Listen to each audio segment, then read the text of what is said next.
चालू करें बेटा।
हाँ भाई स्टार्ट करें।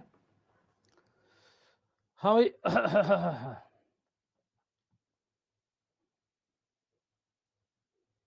बेटा जेनेटिक्स से तो डर नहीं लगना चाहिए।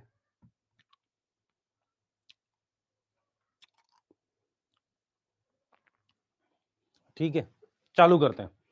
थोड़ा ठंड का माहौल बना हुआ है तो इसलिए मैंने ये जैकेट जैसी चीज डाल ली है। हाँ तो स्टार्ट कर रहे हैं हम लोग। ठीक है तो कैसे हैं आप लोग?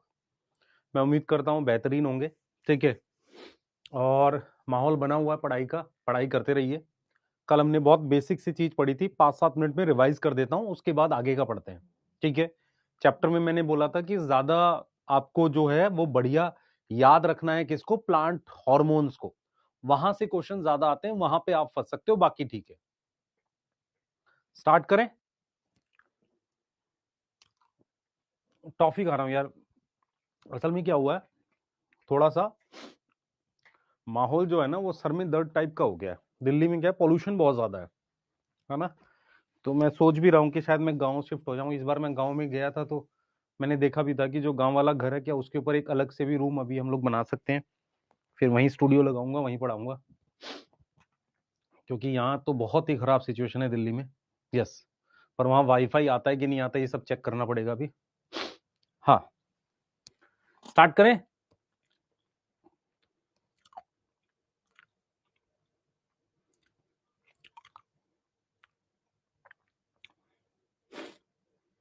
हाँ मैं अपने आप से आ रहा हूँ। अपने आप से क्यों आ रहा भाई? अपने आप से क्यों हार रहा है? दिल्ली में ठंडी आ गई यहाँ। ठीक है यस। तो संडे को क्लास रखी, मॉर्निंग में रखी हुई है। हाँ मॉर्निंग में है। चैप्टर को फिनिश भी करेंगे संडे को, और मोस्ट प्रोबेबली मंडे को आपकी एक्स्ट्रा क्लास होगी। अगर एसीपी सर की मंडे को क्लास नहीं हुई तो सुबह वाली क्लास वो मैं ले लूंगा, है ना, ताकि आपका कोई नुकसान ना हो उस टाइम का। यस तो अगर मंडे को क्लास होती है तो उस दिन हो सकता है हम लोग 12 चालू कर रहे हो, सेक्सुअल रिप्रोडक्शन फ्लावरिंग प्लांट।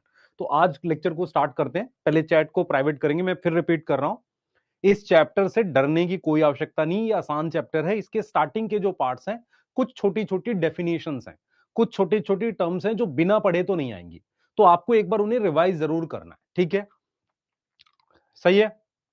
हाँ ठीक है। हाँ तो मैं कैसे आपको बता रहा हूं, जरा सुनते हुए चलें आप लोग। तो सबसे पहले मैं आपको क्या बता रहा हूं, बहुत ध्यान से सुनेंगे, कि सबसे पहले हमने क्या पढ़ा था। हमने पढ़ा था ग्रोथ। हमने कहा था कि प्लांट के अंदर ग्रोथ होती है, तो ग्रोथ इरिवर्सिबल प्रोसेस है, ग्रोथ कॉन्स्पिकुअस होती है। ग्रोथ में कैटाबोलिक मेटा सॉरी एनाबोलिक दोनों होता है, और ग्रोथ को हम मेजर कर सकते हैं। मेजर करने का मतलब है वो कॉन्स्पिकुअस होती है, उसको मेजर कर सकते हैं। फिर हमने कहा था प्लांट में ग्रोथ कहां होती है, apical meristem, shoot apical, root apical, जो एक्सिस के अलोंग इंक्रीज करता है। गर्थ कौन बढ़ाता है हमारे पास, लेटरल मेरिस्टेम। कौन कौन सी, कॉर्क कैम्बियम और वास्कुलर कैम्बियम, याद आ रहा है। और इंटर कैलरी कहीं ना कहीं इंटर नोड की लेंथ बढ़ाती है। फिर हमने आपको ये बताया था बेटा कि प्लांट की ग्रोथ के क्या क्या फीचर हैं, याद करें पॉइंट वाइज।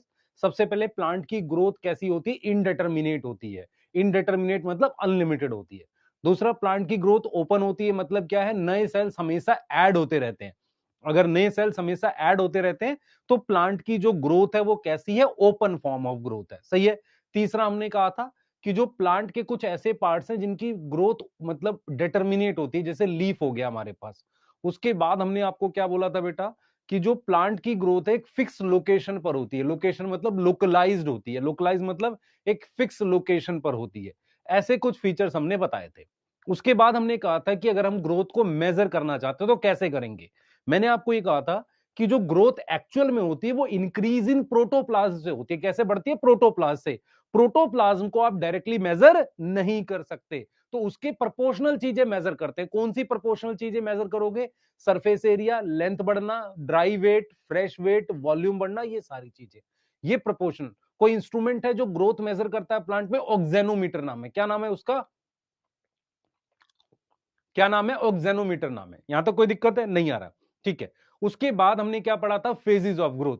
हमने कहा था जब हम प्लांट के किसी पार्ट को, टिप को लेते हैं तो वहां पर मुझे अलग अलग फेज दिखते हैं ग्रोथ के। कुछ सेल्स ग्रो करते हैं कैसे, डिवाइड करके, तो वो मेरिस्मेटिक फेज में होते हैं। तो मेरिस्मेटिक फेज के सेल्स की सेल वॉल प्राइमरी होती है, थिन होती है, वैक्यूल नहीं होता। बहुत सारे प्लाज्मोडेस्मेटा कनेक्शन होते हैं, लार्ज वैक्यूल एब्सेंट होता है, कॉन्स्पिक्यूअस न्यूक्लियस होता है, डेंस प्रोटोप्लाज्म होता है। याद आया, सही है। फिर इलोंगेशन में लेंथ बढ़ती है सेल की, डिपोजिशन होता है वॉल पे, यस। फिर मैचुरेशन में क्या होता है, याद करो, मैचुरेशन में क्या होता है। मैचुरेशन में बेसिकली क्या होता है बेटा कि जब सेल मैच्योर होता है तो उसका साइज फिक्स हो जाता है, रोल फिक्स हो जाता है, यस। उसमें वैक्यूल मैक्सिमम साइज का आ जाता है। तो जो भी चेंज होने थे प्रोटोप्लाज्म में और सेल वॉल में वो हो जाते हैं। प्रोटोप्लाज्म और सेल वॉल में जो भी बदलाव होने थे वो सारे बदलाव हो जाते हैं, सही है। उसके बाद हमने क्या पढ़ा था, हमने पढ़ा था ग्रोथ रेट। हमने कहा था कितनी ग्रोथ हुई पर यूनिट टाइम पर, उसे हम ग्रोथ रेट कहते हैं। ग्रोथ रेट दो तरह की है, एक अर्थमेटिक और एक ज्योमेट्रिक। अर्थमेटिक में क्या होता है, जब एक सेल डिवाइड करके दो सेल बनाता है उसमें से एक ही सेल डिवाइड करता है, तो हर बार एक ही सेल डिवाइड कर रहा, उसे अर्थमेटिक ग्रोथ कहते हैं, सही है। उसकी इक्वेशन क्या थी, L t is equal to L naught plus r t. L t क्या है, फाइनल लेंथ, एल नॉट क्या है, इनिशियल लेंथ, आर टी क्या है, आर क्या है, रेट ऑफ, क्या था बेटा, आर क्या था, अर्थमेटिक ग्रोथ रेट है, और टाइम मेरे पास टी है। और उसका ग्राफ कैसा आएगा, लीनियर, लीनियर कर्व आएगा। लीनियर कर्व बोलो या लीनियर ग्राफ आएगा, किसका, अर्थमेटिक ग्रोथ का। ज्योमेट्रिक ग्रोथ कैसे होती है बेटा, एक से दो सेल, दो से चार सेल, चार से आठ सेल। जब आप ज्योमेट्रिक ग्रोथ किसी की ट्रेस करते हैं तो शुरुआत में लैग फेज होता है, क्योंकि शुरुआत में नंबर बहुत कम था सेल का। तो भाई दो से चार, चार से आठ, नंबर बहुत कम है। बाद में एक्सपोनेंशियल ग्रोथ होती है, और फिर जब रिसोर्सेज लिमिटेड होते हैं तो क्या आता है, स्टेशनरी। तो जो ग्राफ बनता है वो कैसा बनता है, सिग्मोइड, एस शेप का कर्व बनता है। कैसा बनता है भाई, सिग्मोइड या एस शेप का कर्व बनता है। यहां तक कोई दिक्कत आ रही है, नहीं। ज्योमेट्रिक ग्रोथ में बेटा मुझे क्या ध्यान रखना है कि एक सेल से बने हुए दो सेल दोनों डिवाइड करते हैं। ज्योमेट्रिक ग्रोथ की इक्वेशन थी W T is equal to W naught e की पावर आर टी। यहां पर ई क्या है, base of natural logarithm, NEET 2024 में आया था। आर क्या है, आर को कहते हैं एफिशिएंसी इंडेक्स। एफिशिएंसी इंडेक्स मतलब कितनी एफिशिएंटली हमारे पास क्या है, ग्रोथ मतलब एक तरीके से हो रही है, उसमें डबल हो रहा है। तो आर जो है एफिशिएंसी इंडेक्स या ज्योमेट्रिक ग्रोथ रेट बोलते हैं। टी टाइम हो गया, यस, यहां तक समझ आ गई। इसका कर्व कैसा आ रहा है, सिग्मोइड आ रहा है। उसके बाद हमने पढ़ी थी एब्सोल्यूट ग्रोथ और रिलेटिव ग्रोथ। मैंने दो लीफ ली थी, एक 5 थी, एक 50 सेंटीमीटर की। दोनों में 5 सेंटीमीटर स्क्वायर बढ़ा। तो what is absolute growth, final minus initial. तो एक्चुअल इंक्रीज को हम क्या बोलते हैं, एब्सोल्यूट ग्रोथ बोलते हैं। अगर मैं कॉमन बेसिस ले लूं, कंपैरिजन करूं, उसे कहते हैं रिलेटिव ग्रोथ। रिलेटिव ग्रोथ किसमें निकालते हैं, परसेंटेज में। तो final minus initial upon initial, final minus initial upon initial into 100 कर लो परसेंटेज में। तो जिसका सरफेस एरिया 5 था, 5 से 10 हुआ, तो ये 100% आ रहा है। फाइनल माइनस इनिशियल मतलब फाइनल कितना 10, इनिशियल कितना 5, तो एब्सोल्यूट ग्रोथ आ गई 5 सेंटीमीटर स्क्वायर। रिलेटिव कितनी आ गई, 10 माइनस 5 अपॉन में फाइन 100% आ गई। यहां इसकी एब्सोल्यूट ग्रोथ कितनी आ गई, आप सोचो, इसकी एब्सोल्यूट ग्रोथ कितनी आ गई, 55 minus 50, 5 centimetre square. Divided by 50 करोगे तो 1/10 आएगा, विच इज 10%। तो एब्सोल्यूट ग्रोथ और रिलेटिव ग्रोथ आपको पता होना चाहिए। लास्ट चीज मैंने आपको बताई थी, अर्थमेटिक ग्रोथ में ध्यान से सुनेंगे, अर्थमेटिक ग्रोथ में एब्सोल्यूट ग्रोथ कांस्टेंट रहती है, हर बार एक एक बढ़ता है, और रिलेटिव ग्रोथ घट रही है। रिलेटिव ग्रोथ कैसे घट रही है आप सोचो, 1 से 2 क्या हुआ, डबल हुआ, 2 से 3 डबल तो नहीं हुआ। तो रिलेटिव ग्रोथ रेट क्या है, डिक्रीजिंग है। ज्योमेट्रिक ग्रोथ रेट में एब्सोल्यूट ग्रोथ क्या है, बढ़ रही है, 1 से 2, 2 से 4, 4 से 8 बढ़ रही है। रिलेटिव ग्रोथ कांस्टेंट है, हर बार डबल हो रहा है। यहां तक समझ में आ गया?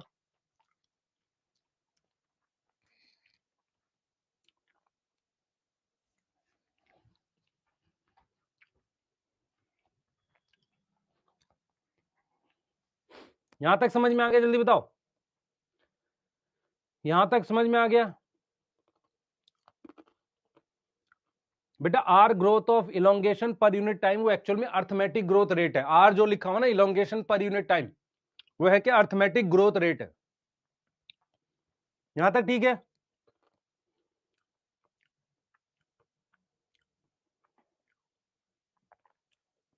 आगे चले। सर प्लांट का साइज और वेट हमेशा बढ़ता है तो स्टेशनरी फेज क्यों आता है? बच्चे स्टेशनरी फेज ग्रोथ रेट है, मेरी बात सुन, वो ये नहीं कह रहा ग्रोथ नहीं हो रही है, वो कह रहा उस रेट से नहीं हो रही है। तो पहले ऐसे बढ़ रहा है, फिर ऐसे आ रहा है, ऐसे।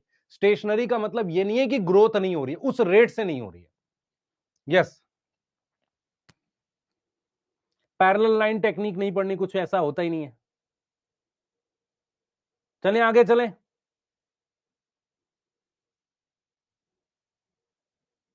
बेटा विनीत कोई दिक्कत नहीं ना, पढ़ेंगे, है ना? हाँ, आपका फोटो मस्त है, कोई दिक्कत नहीं, फोटो मस्त होने से क्या हो गया। अब हम लोग अगला टॉपिक ले रहे हैं, ठीक है? अगला टॉपिक हम लोग क्या पढ़ रहे हैं, मेरी बात सुनो ध्यान से। हम लोग पढ़ रहे हैं कंडीशंस फॉर ग्रोथ। ग्रोथ के लिए क्या क्या कंडीशन चाहिए, कुछ ऐसा ही है कि ग्रोथ करने के लिए फोटोसिंथेसिस करनी पड़ेगी। तो कहीं ना कहीं ये उससे रिलेट आप कर सकना चाहो तो कर सकते हो कंडीशन फॉर ग्रोथ में, ठीक है? तो मैं कंडीशन फॉर ग्रोथ की बात कर रहा हूं कि मुझे कौन कौन सी कंडीशन चाहिए। सबसे पहली कंडीशन है मेरे पास पानी। सुनना ध्यान से, ध्यान से सुनना। ग्रोथ के लिए सेल एनलार्जमेंट चाहिए होती है। ग्रोथ के लिए क्या चाहिए होता है बेटा, ग्रोथ रिक्वायर क्या चाहिए, require cell enlargement. Cell enlargement का क्या मतलब होता है, सेल का बड़ा होना। आप समझो ध्यान से, तो ग्रोथ के लिए सबसे जरूरी है सेल का बड़ा होना। सेल कैसे बड़ा होगा, बाय इंक्रीज इन प्रोटोप्लाज्म। क्या बढ़ाऊंगा मैं उसका, प्रोटोप्लाज्म बढ़ाऊंगा। आप खुद से सोचो, इसका मतलब ये हो गया, आप समझो ध्यान से, इसका मतलब ये हो गया कि अगर कोई सेल है, सही है, उसके अंदर अगर बाहर से पानी जाता है तो उसका साइज बढ़ सकता है। यस, उसका क्या है, साइज बढ़ सकता है, साइज इंक्रीज हो गया। तो अगर मुझे साइज इंक्रीज करना है सेल का, तो उसमें पानी की रिक्वायरमेंट है कि नहीं है? तो हम ये कह रहे हैं कि पानी क्या करता है, वाटर मेक सेल टर्जिड। यहां पर टर्म है टर्जिड। टर्जिड का क्या मतलब होता है बेटा, स्वेल करना। तो पानी क्या करता है, सेल को स्वेल करा देता है। तो सिंपल सा लॉजिक ये है कि जब हमें प्लांट को ग्रोथ करानी है तो उसके सेल का साइज बढ़ना चाहिए। सेल का साइज कैसे बढ़ेगा, प्रोटोप्लाज्म बढ़ा के, जो साइटोप्लाज्म है उसको बढ़ा के। अब वो जो प्रोटोप्लाज्म हम बढ़ा रहे हैं, जो प्रोटोप्लाज्म हम बढ़ा रहे हैं, मेरी बात सुनना ध्यान से, प्रोटोप्लाज्म हम बढ़ा रहे हैं, उसके लिए मुझे सेल को क्या बनाना पड़ेगा, टर्जिड, फुलाना पड़ेगा। उसके अलावा पानी क्या करता है, water also provide medium for enzyme. Water also provide क्या है, मीडियम फॉर एंजाइम। मीडियम देता है किसके लिए, एंजाइम के लिए। तो पानी का प्लांट की ग्रोथ में ये रोल होता है, एक तो वो मीडियम देता है एंजाइम के काम करने के लिए। अगर आपने एंजाइम सही से पढ़ा है तो आपने ये भी पढ़ा होगा कि बिना पानी के एंजाइम काम नहीं करता। क्या मेरी बात समझ में आ रही है? बेटा आप लोग शेड्यूल फॉलो कर रहे हो, जो मैंने रिवीजन टेस्ट था उसमें भी एक टेस्ट पेंडिंग है आपका, है ना? वो कब होगा आपको पता ही नहीं, ना कोई मैसेज कर रहा है उसके लिए, ठीक है? दूसरी चीज क्या है, आपको ये समझना पड़ेगा कि करंट के साथ कैसे मेंटेन करेंगे। मैं बार बार आपको बोल रहा हूं मुश्किल है, पर अगर आप कर ले गए तो सिलेक्ट हो जाओगे। बार बार आपको एक ही चीज बोल रहा हूं, जैसे आज की क्लास खत्म होती है तो अच्छा लगता है कि थोड़ी देर फोन चला ले, नींद आ जाए, बट यहां से जो आपको ये जो मतलब 6 महीने के लगभग का टाइम है, थोड़ा सा अपने आप को मैनेज करना सीखो। मैनेज कैसे करोगे? किसी तरीके से टाइम निकालो, अपने आप को हमेशा उस पे टोज पे रखो। टोज पे मतलब एकदम ऐसे तैयार रहो कि मुझे मैक्सिमम एफिशिएंसी निकालनी है दिन की। डेली शाम में ट्रैक किया करो। ये बहुत सारी छोटी छोटी चीजें हैं जो आप मिस करते हो। ठीक है। ऑक्सीजन क्या है बेटा? ऑक्सीजन क्या करती है? हमारे पास क्या है बेटा? फॉर ग्रोथ मुझे एनर्जी चाहिए। फॉर ग्रोथ क्या चाहिए? मुझे एनर्जी रिक्वायर है। और एनर्जी कहां से आती है बेटा? एनर्जी आती है, comes from aerobic respiration. Comes from aerobic. अब एरोबिक रेस्पिरेशन के लिए मुझे क्या चाहिए? ऑक्सीजन चाहिए। तो कहीं ना कहीं ऑक्सीजन क्यों चाहिए, ये समझ में आ गया। ऑक्सीजन क्यों चाहिए प्लांट को? ऑक्सीजन किस लिए चाहिए? Oxygen require to produce energy.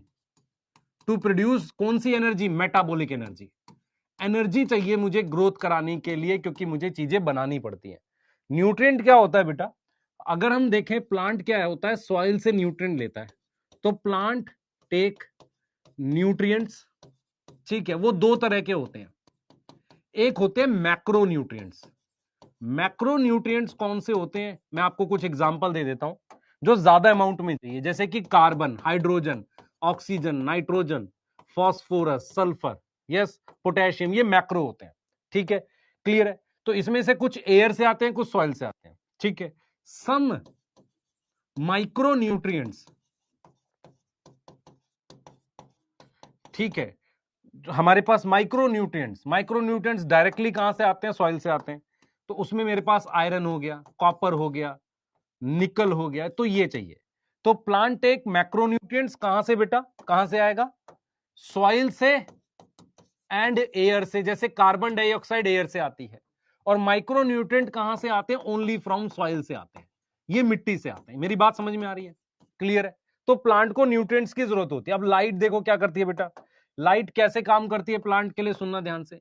Light क्या करती है? फोटो पीरियोडिज्म, मतलब हेल्प करती है किसमें? फ्लावरिंग में।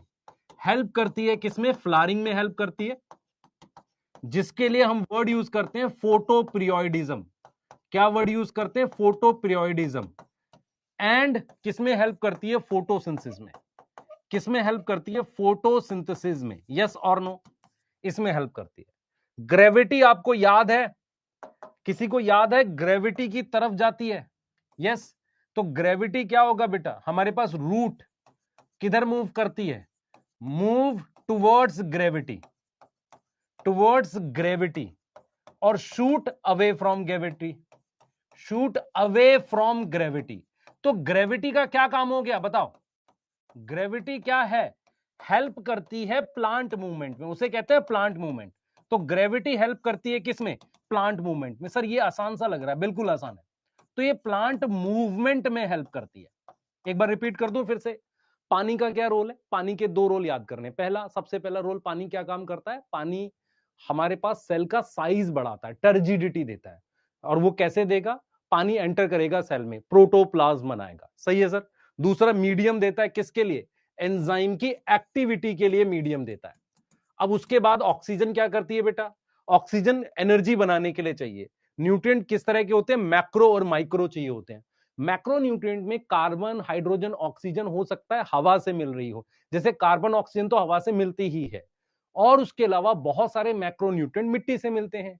माइक्रो न्यूट्रिएंट होते हैं जो कम अमाउंट में चाहिए, वो हमेशा कहां से आते हैं? सॉइल से आते हैं। इसके अलावा लाइट कैसे हेल्प करती है? आपने सुना है शॉर्ट डे प्लांट, जैसे मान लो कुछ पौधे, प्लांट सर्दियों में फ्लावर करते हैं, कुछ गर्मियों में फ्लावर करते हैं, तो डे लेंथ पे होता है। ये सब किस पे होता है? डे लेंथ पे। यस। उसके अलावा फोटोसिंथेसिस पे। ग्रेविटी कैसे इंपैक्ट करती है? जब कोई प्लांट है, रूट ग्रेविटी की तरफ जाती है, शूट ग्रेविटी से, तो इसे हम क्या बोलते हैं? प्लांट मूवमेंट में हेल्प करती है। तो ये वो कंडीशंस हैं जो प्लांट ग्रोथ को इंपैक्ट करते हैं। ये कौन से हैं बेटा? हमारे पास क्या है? हमारे पास एक्सटर्नल फैक्टर्स हैं, सम एक्सटर्नल फैक्टर्स हैं जो किसको इंपैक्ट करते हैं? जो इंपैक्ट करते हैं किसको? इंपैक्ट प्लांट ग्रोथ को। तो प्लांट ग्रोथ को इंपैक्ट करने वाले हमारे पास कौन से हैं? आपने देख लिए, आपने ये वाले देख लिए। यस।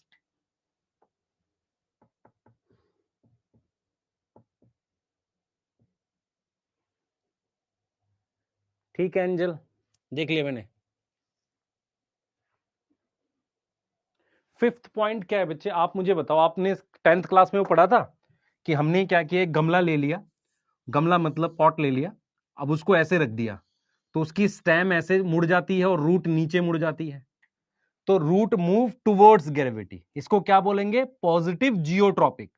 और ये अवे चली गई, इसको क्या बोलेंगे, नेगेटिव जियोट्रॉपिक। यस और नो, याद आया कुछ ऐसा? एक बच्चे ने पूछा है सर ग्रेविटी। फोटो पीरियोडिज्म याद करो, फ्लावरिंग किस पे डिपेंड करती है, फूल आना किस पे डिपेंड करता है, डे लेंथ पे। फोटो पीरियोडिज्म क्या होता है बेटा, फ्लावरिंग डिपेंड करती है डे लेंथ पे, फ्लावरिंग फूल आना, flowering depend on day length. भाई आपको पता है कि अभी धान में फ्लावर आ रखे हैं, फ्रूट आ रखे हैं, क्या हम उसको और कभी बो सकते थे, बो देंगे पर फ्रूट नहीं आएंगे।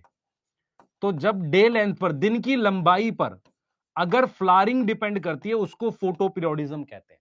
जैसे मान लो हम गेहूं को जब बोते हैं, मेरी बात सुनिए ध्यान से, गेहूं को कब बोया जाता है, कुछ आइडिया है आपको? गेहूं को अभी विंटर में बो देंगे, अभी विंटर में बो देंगे, तो उसमें फ्लावर कब आएंगे, मार्च वार्च में, या उससे पहले थोड़ा सा आएंगे, तो तब दिन की लंबाई बढ़ रही होती है ना। अब जैसे चावल में कब फ्लावर आए, जब दिन की लंबाई घट रही थी। तो दिन की लंबाई पर अगर फ्लावरिंग डिपेंड होती है, उसको क्या बोलते हैं, फोटो पीरियोडिज्म बोलते हैं। क्या बोलते हैं, फोटो पीरियोडिज्म। देवेश बच्चे एक चीज बताओ, मैं बार बार बोल रहा हूं, हाँ बार बार बोल रहा हूं देवेश, कि बहुत सारे बच्चों की बहुत सारी परेशानियां हैं। ऐसा पॉसिबल ही नहीं है कि कोई बच्चे की परफेक्ट प्रिपरेशन चल रही हो। हम हमेशा क्या करते हैं, दूसरे को कंपेयर करके देख रहे होते हैं, यार उसका क्या चल रहा है, उसका क्या चल रहा है। मैं सिर्फ आपसे एक सवाल पूछता हूं, आपने सिलेक्ट होना है कि उसको देखना है? आपने सिलेक्ट होना है, तो आप अपने अराउंड प्लान बनाया करो, किसी और का दिया हुआ प्लान काम करता ही नहीं है। मैं दिन भर कम से कम 4 वीडियोस वो देखता हूं जिसमें हर कोई प्लान दे रहा होता है, यूट्यूब पर बहुत प्लान है, कोई भी प्लान काम भी नहीं कर रहा। और बच्चे मेरे हिसाब से आज तक मैंने इतना अनइंटरेस्टेड बच्चों को यूट्यूब को लेकर कभी देखा ही नहीं था पिछले 5-6 साल में। बच्चा देखना ही नहीं चाहता, उसको ऐसा लगता है यार ये डेली पता नहीं कोई ना कोई प्लान देते रहते हैं, कोई कोई ना कोई। जैसे कल मैंने एक वीडियो डाली, मैंने से मेरा सिर्फ ये कहना था उस वीडियो में, प्लीज अपने अकॉर्डिंग बनाओ, दिन दिमाग में रखो, उसके अकॉर्डिंग प्लान कर लो। आपके 5 दिन खराब हो गए, आपको ज्यादा मेहनत लगेगी, तो कैसे करोगे? और हमेशा एक लिस्ट के साथ तैयार रहा करो, क्लियरिटी आएगी। कौन सा चैप्टर आपको 100% आते हैं, कौन से आते हैं क्वेश्चन नहीं किए, और कौन से बिल्कुल नहीं किए, उसके अकॉर्डिंग आप पढ़ाई करा करो हमेशा, आपको क्लियरिटी रहेगी। नहीं तो क्या होगा, हर बार क्या करते हैं, जैसे 12th क्लास में जब मैं था, मैं अपनी बता देता हूँ, 12th क्लास में क्या था, मैं जब भी रिवीजन करने बैठता था फिजिक्स की, तो मुझे ऐसा लगता था कि मैं इलेक्ट्रोस्टैट पढ़ रहा हूँ, और इलेक्ट्रोस्टैट में इलेक्ट्रिकल जो फील्ड आती है ना, उससे पहले तक का मैं हर बार कर लेता था, उसके बाद का मैं करता ही नहीं था। तो मुझे ऐसा लगता था मुझे वही आता है। समझो ध्यान से, ऐसे ही क्या होता है बहुत सारे बच्चों के साथ होता है, जब वो रिवाइज करना कहते हैं मैं जीरो से करूंगा, हर बार वो वेक्टर और वही पढ़ लेते हैं। अरे भाई जो तुम्हें आता है उसको कम रिवाइज करो पहले, मतलब कम करना है पर कैसे करना उसके हिसाब से। जो बिल्कुल नहीं आता उसको भी तो पढ़ना है, क्योंकि सिलेबस छोड़ के नहीं जा सकते हम। समझो इस बात को। अच्छा जब एग्जाम आ गया 12th का, तब मेरे को डर लगा, मेरे को कहा यार ऐसे तो, फिर पहली बार ऑप्टिक्स पढ़ी, पहली बार चीजें पढ़ी, तब समझ में आने भी लगा। तो जब तक आप जाकर हेड ऑन नहीं मारोगे, सब्जेक्ट के सर नहीं मारोगे कि नहीं मुझे सीखना ही है तुझे, तब तक होगा नहीं। क्लियर बता रहा हूं आपको मैं। यस।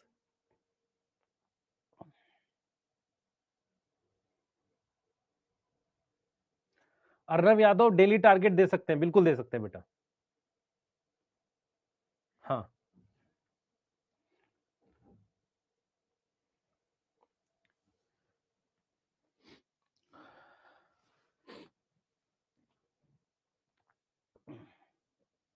ठीक है, चलें। पहले आप ये लिखो। हाँ आप देखो, एक बच्चे ने लिखा कि सर जूलॉजी में ब्रीदिंग पे अटक जाता हूं। आप उस चैप्टर को करो जो आपको बिल्कुल नहीं आता, सीधे न्यूरल के टक्कर मारो जाके, सीधे टक्कर मारो जाके। मान लो एनिमल किंगडम के, ऐसे ही बॉटनी में आपको लग रहा है ये चैप्टर टफ है, उसी के टक्कर मारो जाके सीधे। जब तक डरते रहोगे, एक ही चैप्टर जो मुझे सेल साइकिल आता है मैं पढ़े जा रहा हूं उसको, ऐसा थोड़ी होता है यार, आप समझो।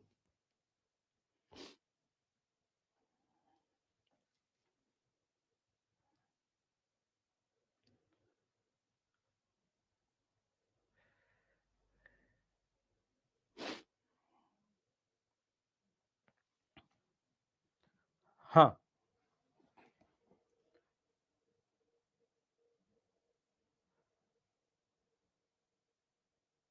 ठीक है ओजस्वी, करते हैं।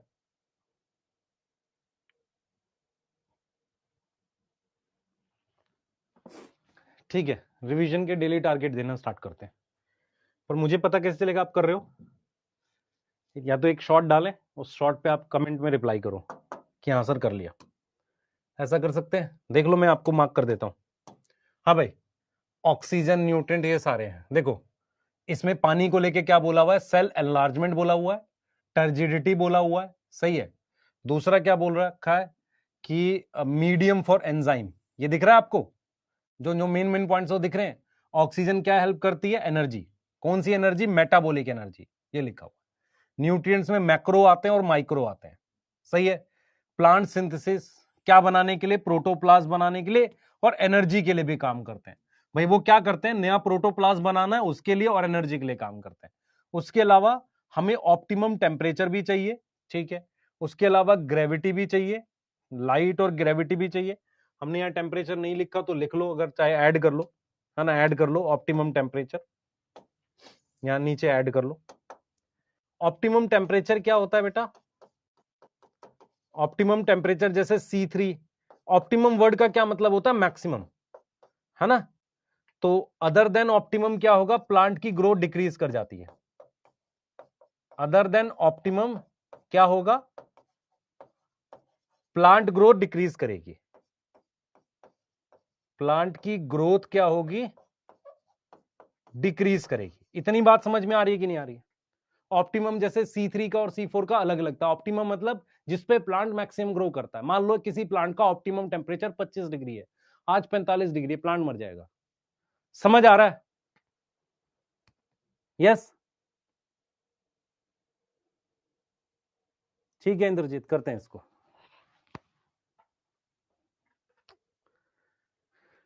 आ जाओ, एक छोटा सा टॉपिक हम लोग पढ़ रहे हैं जिसका नाम डिफरेंशिएशन है, डी डिफरेंशिएशन है और रीडिफरेंशिएशन है। अब यहां से हमने ग्रोथ वाला पार्ट कंप्लीट कर लिया है। आप मुझे बताओ, क्या आपको एब्सोल्यूट ग्रोथ समझ में आ गया? रिलेटिव ग्रोथ समझ में आ गया? Arithmetic growth rate, geometric growth rate समझ आ गया? उसके अलावा आपको फेजेस समझ में आ गया, मेरिस्मेटिक, इलोंगेशन, मैच्योरेशन फेज। उसके अलावा आपको यह भी समझ में आ गया कि ग्रोथ एक्चुअल में प्रोटोप्लाज्म की होती है। अब हम आ गए डेवलपमेंट वाले टॉपिक पे। तो डेवलपमेंट वाले टॉपिक में सबसे पहले हम लोग बात करेंगे डिफरेंशिएशन की। मेरी बात ध्यान से सुनना, डिफरेंशिएशन क्या होता है। हमारे पास क्या है बेटा, ध्यान से सुनेंगे। प्लांट में हमारे पास प्राइमरी मेरिस्टेम होती है। प्लांट में हमारे पास क्या है? प्राइमरी मेरिस्टेम है। अब ये प्राइमरी मेरिस्टेम कहां होती है बताओ? प्लांट में मेरे पास प्राइमरी मेरिस्टेम कहां होती है? कहां होती है बच्चे? हमारे पास शूट एपिकल होती है, shoot apical and root apical है, रूट एपिकल है। अब क्या होता है बेटा, इसके जो हमारे डिवाइडिंग सेल्स है, मेरी बात सुनना, जो डिवाइडिंग सेल्स हैं वो परमानेंट हो जाते हैं। तो जो डिवाइडिंग सेल्स जो है किसके?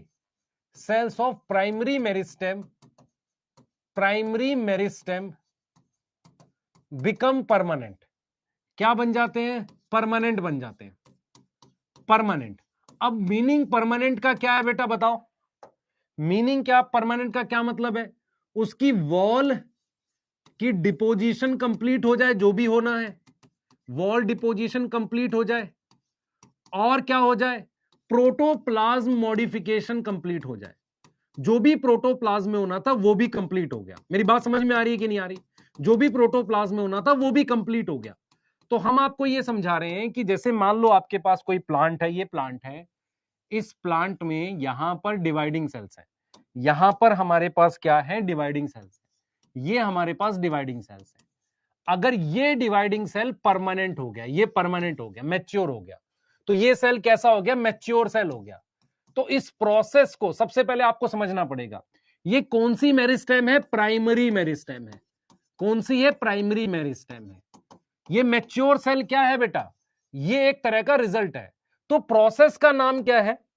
क्या नाम है प्रोसेस का? By process differentiation. उस प्रोसेस का नाम क्या है? डिफरेंशिएशन है। तो डिफरेंशिएशन क्या है बेटा? एक ऐसा प्रोसेस है जिससे हमारे पास क्या होगा, जिससे हमारे पास क्या होगा, ध्यान से समझेंगे।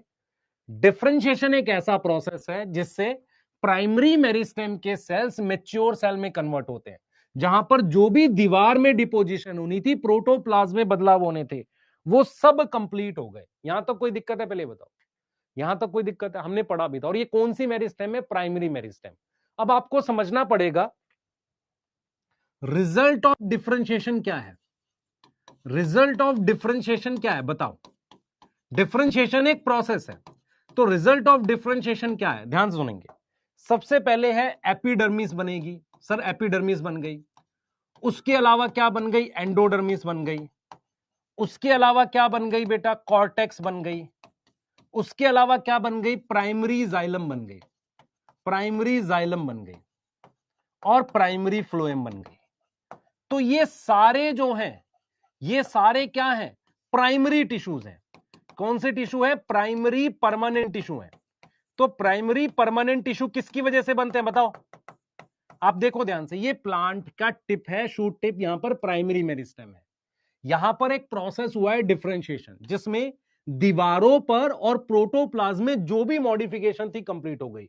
उससे मेरे पास epidermis, endodermis, cortex, primary xylem, primary phloem, इस तरह के टिश्यू बन गए।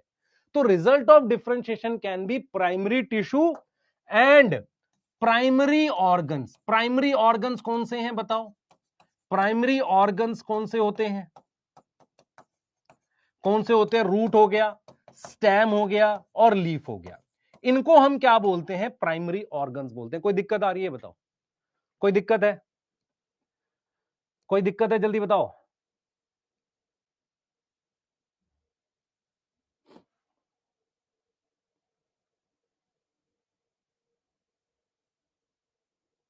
ठीक है अर्नव,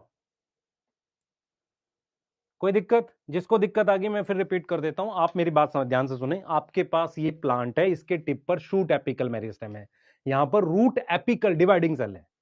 प्राइमरी मेरिस्टेम का जब प्रोसेस होता है जिससे मेच्योर सेल बनता है, उस प्रोसेस को हम बोलते हैं डिफरेंशिएशन। क्या बोलते हैं? डिफरेंशिएशन बोलते हैं। तो डिफरेंशिएशन से बनता क्या है? किसी भी प्लांट का रूट का, स्टेम का, epidermis, endodermis, cortex, primary xylem, primary phloem. मैं आपसे एक सवाल और पूछता हूं, प्राइमरी जाइलम, प्राइमरी फ्लोएम में क्या हमारे पास क्लेरेनकाइमा सेल्स होते हैं? एनसीईआरटी ने कहा है, एनसीईआरटी ने बोला है, एग्जाम्पल देके दिखाया है, एनसीईआरटी ने बोला है नोट करके कि इन सम टिश्यूज लाइक जाइलम, मान लो हम जाइलम की बात करते हैं, ट्रैकीड्स बनते हैं। क्या बनते हैं? ट्रैकीड्स। तो ट्रैकीड्स कैसे सेल है? ट्रैकीड्स कैसे सेल्स हैं? देखो, ट्रैकीड्स डेड सेल है और उसमें किसकी वॉल है? Tracheids are dead cells. Dead cells, उसमें कोई प्रोटोप्लाज्म नहीं है, कोई लिक्विड नहीं है, और उनमें किसकी वॉल है? उनकी वॉल है लिग्निन सेलुलोज की। वॉल इज इलास्टिक और किसकी है? Made up of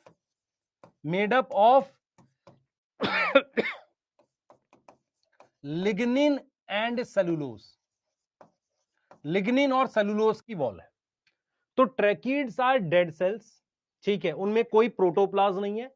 wall is elastic, made up of lignin and cellulose. Lignin और सेलुलोज की बनी हुई है। यहां तक कोई दिक्कत है?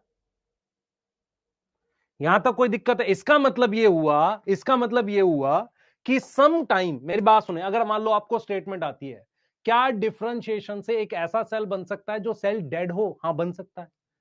डिफरेंशिएशन से प्रोटोप्लाज्म मॉडिफिकेशन का एक उदाहरण है कि एक ऐसा सेल बन जाए, जैसे ट्रैकीड्स, आप याद करो, आपको पढ़ाया था मैंने कि ट्रैकीड्स ऐसे सेल होते हैं, अंदर से खाली होते हैं और इस पर ऐसे पिट होते हैं, और उसकी दीवार पर क्या होता है बेटा? उसकी दीवार पर लिग्निन लगा होता है। याद है आपको? हमने ऐसा पढ़ा था। पढ़ा था नहीं पढ़ा था? जल्दी बताओ। पढ़ा था नहीं पढ़ा था? पढ़ा था नहीं पढ़ा था? जल्दी बताओ। यस बेटा, देख, तबीयत मेरी भी खराब है, मैं भी पढ़ा रहा हूँ, मेरे हेड सर में भारीपन हो गया है, लेकिन उसके बाद भी पढ़ा रहा हूँ। दूसरी चीज मैं तेरे को फिर बोलता हूँ, मैं कुछ चीजों को लेके और भी थोड़ा सा खराब फील कर रहा हूँ, है ना? हाँ, वो मेरे पर्सनल लेवल पे भी है, तो मैं इसलिए भी बोल रहा हूँ कि उसके बाद भी मैं कोशिश कर रहा हूँ कि पूरा एफर्ट करूँ। ठीक है, कई चीजें हैं जो हमारे कंट्रोल में नहीं होती है, ठीक है, मतलब कि उसमें बहुत सारी चीजें होती हैं, पर एक चीज समझो, तुम्हारा सिलेबस प्रॉपरली कराया जाएगा, कोई दिक्कत नहीं है।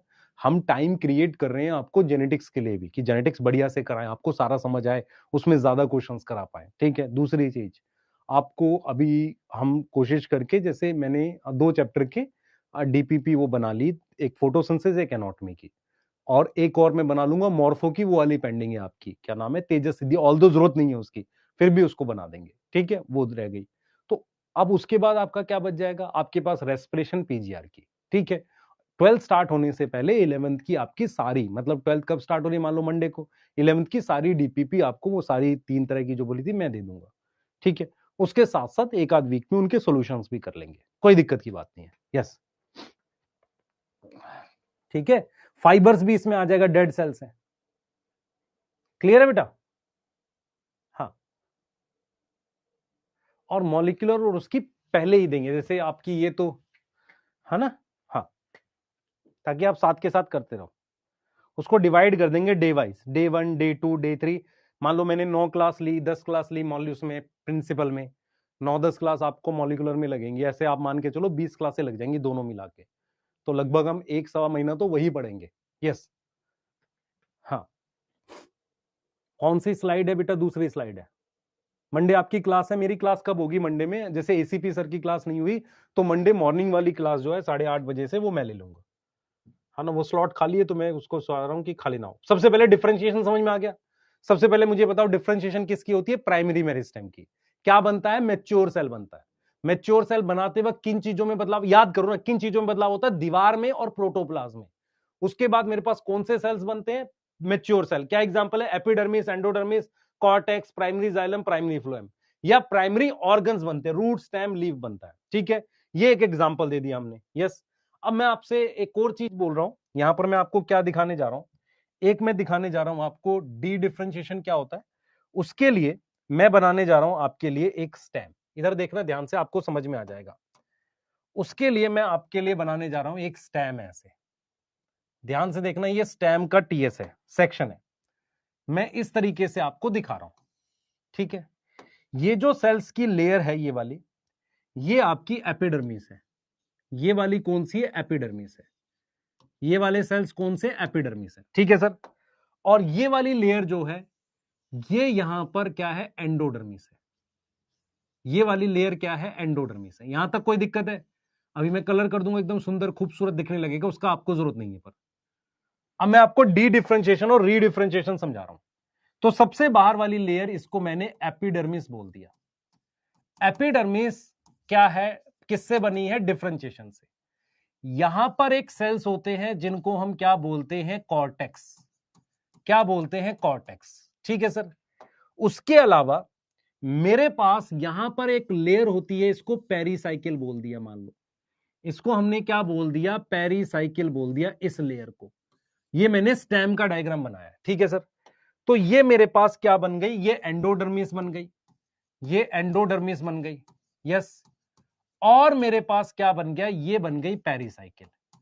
अब आप ध्यान से सुनना जो मैं करने जा रहा हूं। मेरे पास यहां पर ये जाइलम है, दिस इज जाइलम, ये जाइलम है, ठीक है सर। और ये मेरे पास यहां पर ध्यान से देखेंगे, मेरे पास ये यहां पर फ्लोएम है, this is phloem, this is phloem, ध्यान से देखना।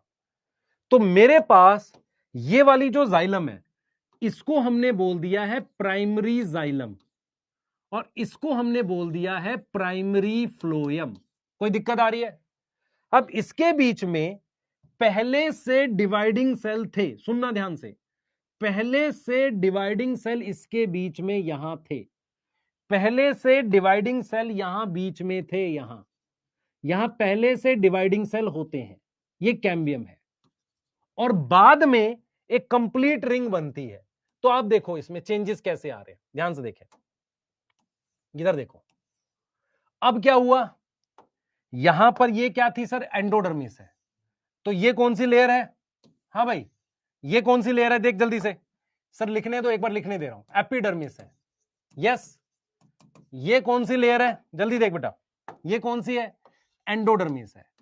तो जहां पर कॉर्टेक्स है, इधर देख, जहां पर ये कॉर्टेक्स है, यहां पर डिवाइडिंग सेल की लेयर बन गई है, ये रही, इसको कहते हैं कॉर्क कैम्बियम। सर ये पढ़ा चुके हो आप, बिल्कुल पढ़ा चुका हूं।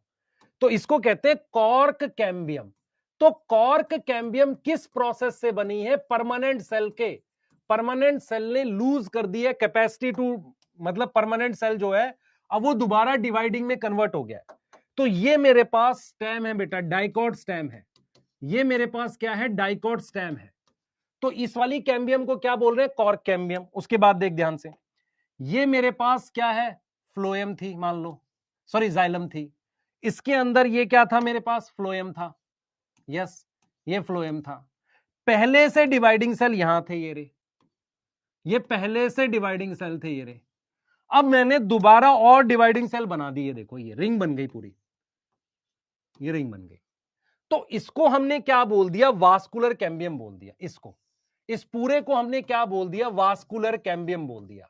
क्या आप ये डायग्राम देख पा रहे हैं सभी बच्चे? ये बताओ, क्या ये डायग्राम देख पा रहे हैं?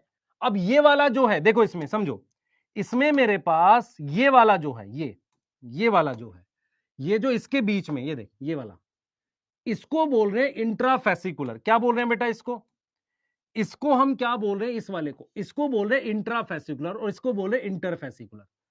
ये दोनों को, इसको बोल रहे हैं इंट्राफेसिकुलर, यस और नो, और इसको बोल रहे हैं इंटरफेसिकुलर। यहां तक कोई दिक्कत है तो बताओ, यहां तक कोई दिक्कत है तो बताओ। बैक स्लाइड दिखा रहा हूं, कोई दिक्कत नहीं है, अभी दिखा रहा हूं, रुक जाओ। एनआरइन बेटा लिविंग वर्ल्ड में कराऊंगा आपको अलग से, ठीक है? जिनको जो थे उन बैचेस के, उनको कराया जाएगा, कोई दिक्कत नहीं है। अब देख, सबसे पहले अब मैं यहां पर लिख रहा हूं डी डिफरेंशिएशन। देखो डी डिफरेंशिएशन क्या होता है? डी डिफरेंशिएशन डाइकॉट स्टेम और डाइकॉट रूट में होता है। What is dedifferentiation? देखो, व्हाट इज डी डिफरेंशिएशन, ध्यान से समझेंगे। In dicot stem and root हमारे पास क्या है? Some permanent cells, some permanent cells again become dividing, दोबारा डिवाइडिंग में कन्वर्ट हो गए।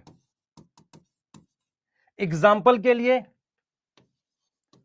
कॉर्टेक्स, कॉर्टेक्स ने क्या दे दिया?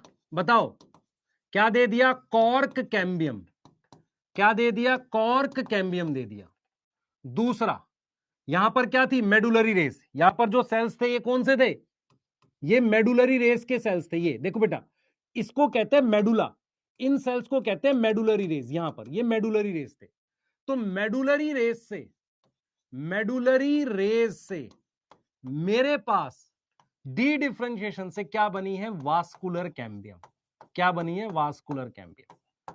तो अगर आपसे पूछा जाए कि डी डिफरेंशिएशन जो है वो क्या करेगा, क्या बनाएगा? वो बनाएगा सेकेंडरी मेरिस्टेम। कौन सी मेरिस्टेम बनाएगा? Secondary meristem. क्या मेरी बात समझ में आ रही है कि नहीं आ रही? क्या मेरी बात समझ में आ रही है कि नहीं आ रही? पहले बताओ बच्चे। मैं ये कह रहा हूं, ये डिवाइडिंग सेल पहले से थे, ये समझ, ये देख, ये डिवाइडिंग सेल पहले से थे, ये वाले, ये व्हाइट कलर पहले से था, ये डिवाइडिंग सेल है। तो इसको कहते हैं इंट्राफेसिकुलर, ये प्राइमरी होती है, और ये बाद में बनी है इंटरफेसिकुलर। दोनों को मिला के, इंट्रा और इंटर को मिलाकर हम क्या बोलते हैं? क्या बोलते हैं? इंट्रा और इंटर को मिला के वास्कुलर कैम्बियम कहते हैं। Now what is रीडिफरेंशिएशन? रीडिफरेंशिएशन क्या है? जो सेकेंडरी मेरिस्टेम है वो सेकेंडरी टिश्यू बना दे। जो हमारे पास सेकेंडरी मेरिस्टेम है वो क्या दे? Give secondary tissue.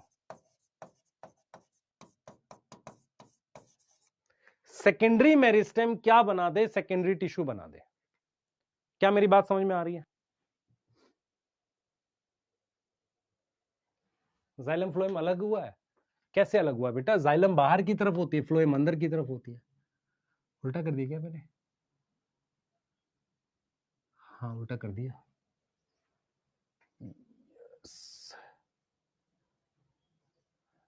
हाँ उल्टा कर दिया, तभी कहूँ अजीब सा क्यों लग रहा है। ठीक कह रहा है बेटा तू। बाहर मेरे पास प्राइमरी फ्लोएम है, लिख देता हूं मैं। और यहाँ प्राइमरी जाइलम है। और प्राइमरी जाइलम का प्रोटो अंदर की तरफ होता है, एंडार्क कहते हैं, सही कह रहा है। हाँ, तो ये मेरे पास क्या है बेटा, ये फ्लोएम है और ये क्या है, प्राइमरी जाइलम है ना, जाइलम अंदर की तरफ है, ठीक है, कोई दिक्कत नहीं। Secondary meristem give secondary tissue by रीडिफरेंशिएशन। अब सेकेंडरी टिश्यू कौन से हैं, देखो क्या होता है बेटा, कॉर्क कैम्बियम इधर, ये कॉर्क कैम्बियम ना इधर बनाती है कॉर्क, मैं आपको दिखाता भी हूं, रीडिफरेंशिएशन भी दिखाता हूं, ठीक है। अब पहले ये दोनों स्लाइड लिख लो, ये और ये अगली स्लाइड लिख लो, मैं तीसरी स्लाइड में आपको दिखा रहा हूं और उसमें एक समरी बनाएंगे। समरी क्या बनाएंगे मैं आपको दिखा भी देता हूं। देखो जैसे मेरे पास ये स्टेम है, ध्यान से देख ले एक बार बस, ये स्टेम है, ठीक है सर, ये मेरे पास एंडोडर्मिस है। तो ये वाली लेयर कौन सी थी, किसी को याद है, ये वाली लेयर क्या थी, याद करो, ये कॉर्क कैम्बियम थी, ये क्या थी, कॉर्क कैम्बियम, ध्यान से देख, तो ये कॉर्क कैम्बियम है। तो कॉर्क कैम्बियम बाहर की तरफ एक डेड सेल्स की लेयर बनाती है, यहां ये बाहर की तरफ बनाती है कॉर्क, कॉर्क का एक और नाम होता है फैलम, और ये डेड होती है।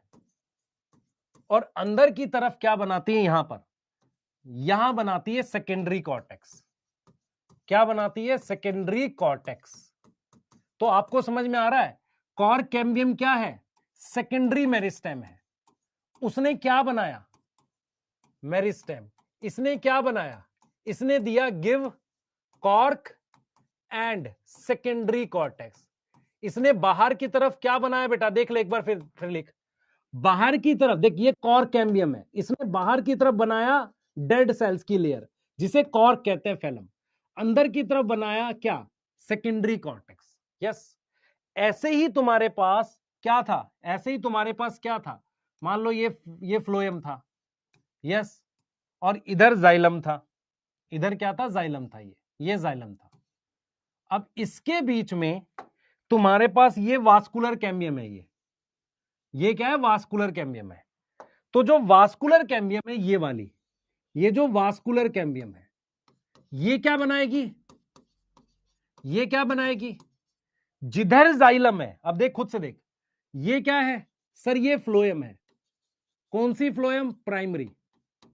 ये क्या है सर, ये जाइलम है, कौन सी जाइलम है, प्राइमरी। तो ये क्या करेगी, इधर देख, इधर मेरी तरफ देख, इधर की तरफ बनाएगी फ्लोएम और इधर की तरफ बनाएगी, सॉरी इधर की तरफ बनाएगी जाइलम, इधर की तरफ फ्लोएम। मतलब मेरा कहने का मतलब यह है कि जो वास्कुलर कैम्बियम है, वास्कुलर कैम्बियम बाहर की तरफ यहां बनाएगी क्या, सेकेंडरी फ्लोएम, इधर बाहर की तरफ क्या बनाएगी, सेकेंडरी फ्लोएम बनाएगी, और यहां अंदर की तरफ क्या बनाएगी, सेकेंडरी जाइलम बनाएगी। इतनी बात समझ में आ गई कि नहीं आ गई, कैसे, बाय प्रोसेस रीडिफरेंशिएशन। एक बार फिर से रिपीट कर दूं, सारा एक बार फिर से रिपीट कर देता हूं ताकि आपको समझ भी आ जाए और आप लिख भी लो सही से। मेरी बात ध्यान से सुनेंगे। मैंने आपको क्या पढ़ाया, मैंने आपको पढ़ाया, ध्यान से सुनो, मेरी तरफ देखो, मेरी तरफ देखो, मैंने आपको क्या पढ़ा, एक बार मैं दोबारा रिपीट भी कर रहा हूं, रिपीट कर रहा हूं बेटा, रिपीट कर रहा हूं, चिंता ना कर, ध्यान से देख। किसी भी प्लांट के टॉप पर यहां होती है शूट एपिकल, यहां होती है रूट एपिकल। ये डिवाइडिंग सेल क्या करते हैं, एक प्रोसेस होता है डिफरेंशिएशन, उससे क्या करेंगे, जब किसी भी प्लांट का पार्ट बनाएंगे उसमें एपिडर्मिस, कॉर्टेक्स, ये सारी चीजें होंगी, तो उन टिश्यूज को कहते हैं प्राइमरी टिश्यूज, सही है। और मान लो जब ये ग्रो करेगी तो लीफ बना रही है, स्टेम बना रही है, तो प्राइमरी ऑर्गन बना रही है। तो हम ये कह रहे हैं कि प्राइमरी मेरिस्टेम यहां वाली और यहां वाली, by the process of differentiation, by the process of differentiation क्या बनाते हैं, प्राइमरी टिश्यू बनाते हैं। क्या बनाते हैं, प्राइमरी टिश्यू या primary organ. But what is difference between tissue and organ, भाई एक रूट है तो रूट के बाहर एपिडर्मिस होगी, तो एपिडर्मिस हो गया प्राइमरी टिश्यू, पूरी रूट हो गई क्या, प्राइमरी ऑर्गन। तो याद करो आपके पास क्या होती है, प्राइमरी रूट होती है, तो वो किससे बनती है, डिफरेंशिएशन से। या बात समझ में आ गई, आगे चलते हैं। अब मेरे पास ये स्टेम है, स्टेम में सबसे बाहर ये एपिडर्मिस है, ये एंडोडर्मिस है, ये पेरिसाइकिल है, ये बाहर की तरफ फ्लोएम है, ये अंदर की तरफ जाइलम है। कुछ डिवाइडिंग सेल पहले से प्रेजेंट होते हैं, ये ये रे कुछ डिवाइडिंग सेल पहले से प्रेजेंट होते हैं, ये रे, ठीक है सर, क्लियर। और यहां पर मेडुलरी रेज होती है, ये री मेडुलरी रेज, ये री मेडुलरी रेज, सही है। तो डिफरेंशिएशन क्या होता है in dicot stem and root, some permanent cell again become dividing, some permanent cell again become dividing, कुछ परमानेंट सेल दोबारा डिवाइडिंग हो गए, some permanent cell again become dividing. तो मेरे पास ये परमानेंट सेल्स हैं, ये दोबारा देखे वाले, ये परमानेंट सेल दोबारा डिवाइडिंग हो गई, ये मेडुलरी रेज या ये वाले। तो इसने क्या बनाया, कॉर्टेक्स ने क्या बनाया, कॉर्क कैम्बियम बनाया। और इसने क्या बनाया, यहां मेडुलरी रेस ने क्या बनाया, इंट्राफेसिकुलर, ये वाली, इसको कह रहे हैं इंट्राफेसिकुलर कैम्बियम बनाया। तो पूरी वास्कुलर कैम्बियम में ये इंटर है और ये इंट्रा है, इंटरफेसिकुलर कैम्बियम, इंट्राफेसिकुलर कैम्बियम, दोनों को मिला के वास्कुलर कैम्बियम कह दिया। तो डी डिफरेंशिएशन से मेरे पास सेकेंडरी टिश्यू बनता है, कौन कौन सा, कॉर्क कैम्बियम और वास्कुलर कैम्बियम। रीडिफरेंशिएशन क्या होता है, सेकेंडरी मेरिस्टेम जो ये दोनों बनी, वो सेकेंडरी टिश्यू बनाते हैं। अब सेकेंडरी टिश्यू का क्या मतलब है, secondary tissue example, cork cambium क्या बनाएगा बताओ, कॉर्क कैम्बियम गिव, क्या देगा, गिव कॉर्क, कॉर्क जिसे फैलम कहते हैं, एंड सेकेंडरी कॉर्टेक्स, क्या नाम है, सेकेंडरी कॉर्टेक्स, यस और नो। ऐसे ही वास्कुलर कैम्बियम क्या देगा, वास्कुलर कैम्बियम क्या देगा, give secondary xylem and secondary phloem. कैसे बनाएगा, प्रोसेस का नाम क्या है, प्रोसेस का नाम क्या है, क्या नाम है प्रोसेस का, रीडिफरेंशिएशन। तो अगर आप ध्यान से देखो, ये मेरे पास कॉर्क कैम्बियम है, इससे बाहर बनेगी कॉर्क डेड सेल्स की लेयर और अंदर बनेगी सेकेंडरी कॉर्टेक्स, यस। ऐसे ही ये वास्कुलर कैम्बियम है, इससे अंदर की तरफ जाइलम की तरफ बनेगा सेकेंडरी जाइलम, बाहर की तरफ बनेगा सेकेंडरी फ्लोएम। तो वास्कुलर कैम्बियम से बनेगा secondary phloem, secondary xylem, cork cambium से कॉर्क और ये बनेगा। अब बताओ आपको समझ में आया कि नहीं, बताओ समझ में आया। मेडुलरी रेस परमानेंट सेल है, यस। मेडुलरी रेस कैसे सेल्स है, परमानेंट सेल्स है। ये कैसे है, परमानेंट है। ये वाली लिखनी है स्लाइड, लिखना चालू करो, चलो ये लिखो, इसकी अगली लिखो, चलो लिखो फटाफट से। वास्कुलर कैम्बियम से बाहर ग्रीन वाला कौन सा लेयर है बेटा, वास्कुलर कैम्बियम से बाहर वाली लेयर है एंडोडर्मिस, ये वाली लेयर जो है बेटा ये एंडोडर्मिस है, ये क्या है, एंडोडर्मिस है। तो तू जरा लाइन से पढ़, ये एपिडर्मिस है, ये एंडोडर्मिस है, या पेरिसाइकिल भी होगी, फिर ये फ्लोएम है, ये जाइलम है, ये phloem xylem, phloem xylem, phloem xylem. पहले से डिवाइडिंग सेल है, ओपन बंडल, इंट्राफेसिकुलर, और बीच में ये बनी है इंटरफेसिकुलर। इंट्रा और इंटर मिला के क्या पूरे बोलते हैं, वास्कुलर कैम्बियम। ये रहा पेरिसाइकिल, देख। तो एंडोडर्मिस, एपिडर्मिस, पेरिसाइकिल, यहां पर पिथ होगा, यहां पर क्या होगा, पिथ। ये क्या है, मेडुलरी रेस।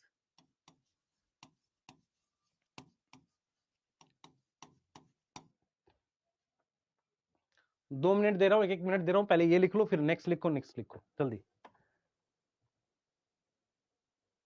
अगर डी डिफरेंशिएशन नहीं होगा तो री डिफरेंशिएशन भी नहीं होगा, 100% बेटा। अगर डी डिफरेंशिएशन नहीं होगा तो री डिफरेंशिएशन कैसे होगा।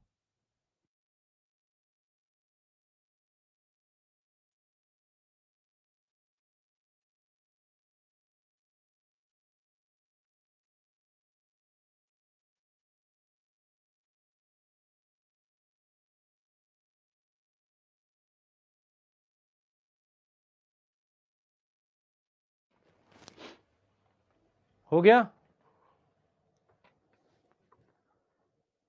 यहां तक लिख लिया। सर जी डी डिफरेंशिएशन नहीं समझ, बता दो, मैं रिपीट कर देता हूं बेटा। डी डिफरेंशिएशन का मतलब क्या, मेरी बात समझ ध्यान से। अगर मैं कह रहा हूं कि शूट एपिकल और रूट एपिकल एक प्राइमरी मेरिस्टेम है, डिवाइडिंग सेल्स है, अगर उनकी डिफरेंशिएशन होगी तो परमानेंट सेल्स बनेंगे। अगर कोई परमानेंट सेल दोबारा से डिवाइडिंग हो जाए, सारा नहीं, अगर कुछ परमानेंट सेल दोबारा से डिवाइड हो जाए, उसे कहते हैं डी डिफरेंशिएशन। डी डिफरेंशिएशन, तो डी डिफरेंशिएशन का क्या मतलब हुआ, दोबारा से डिवाइडिंग सेल बनना, यस। ठीक है, अब मैं चीजें समझो। डिफरेंशिएशन से जो भी टिश्यू बनेंगे, जैसे मान लो मैं रूट लेता हूं, रूट में सबसे बार epidermis, endodermis, cortex, pith, pericycle, ये सब कुछ होता है। इनको कहते हैं primary tissue. Root, stem, leaf को क्या बोलते हैं? Primary organ. तो ये किसका प्रोडक्ट हो गए? डिफरेंशिएशन का। अब डी डिफरेंशिएशन से क्या बनेंगे? Dividing cells. तो डिवाइडिंग सेल्स जो दोबारा बने, बाद में बने, उनको हम सेकेंडरी मेरिस्टेम कहते हैं। क्या बोलते हैं? Secondary meristem. नोट करो बेटा फटाफट से। नोट समझ नहीं आया, मैं नोट में ये कह रहा हूं कि कई बार हमें ऐसा लगता है कि differentiation, what is meaning of differentiation? किसी भी सेल के दीवार और प्रोटोप्लाज्म में मॉडिफिकेशन पूरी हो जाए, सेल अपना काम करने लगे, मैच्योर सेल बन जाए, दैट इज डिफरेंशिएशन। क्या होता है, कुछ डिफरेंशिएशन ऐसी होती है जिससे ट्रैकीड्स बनते हैं। जैसे प्राइमरी जाइलम अगर बनेगा तो उसमें ट्रैकीड्स होगा या फाइबर बनेगा। तो क्या उसमें प्रोटोप्लाज्म होता है? वो खाली होता है ना। खाली कैसे होगा कोई सेल? उसका प्रोटोप्लाज्म हट जाएगा। तो कुछ डिफरेंशिएशन ऐसी होती है जिसमें प्रोटोप्लाज्म हट जाता है और एक इलास्टिक दीवार आ जाती है जो प्रेशर झेल सके, क्योंकि ट्रैकीड्स में से पानी खींचा जाता है ऊपर। तो प्रेशर झेलने के लिए लिग्निन और सेलुलोज की इलास्टिक दीवार बन जाती है। तो ये एक एग्जांपल है किसका? डिफरेंशिएशन का। तो डिफरेंशिएशन में मॉडिफिकेशन कहां होती है? दीवार में और प्रोटोप्लाज्म में। इस बात का एक उदाहरण है ये। यहां तक समझ में आ गई? नोट समझा दिया बेटा? यस। डी डिफरेंशिएशन का मतलब है अगेन कैपेसिटी टू डिवाइड, और रीडिफरेंशिएशन का मतलब है बेटा परमानेंट का ये मतलब नहीं है कि सेल लिविंग रहे। परमानेंट का मतलब उसका साइज, शेप फिक्स हो जाना, फंक्शन फिक्स हो जाना।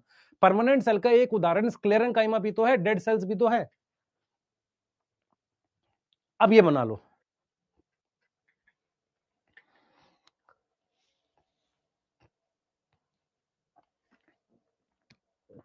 जल्दी करो बेटा, जल्दी करो जल्दी।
हो गया? लिख ले बेटा।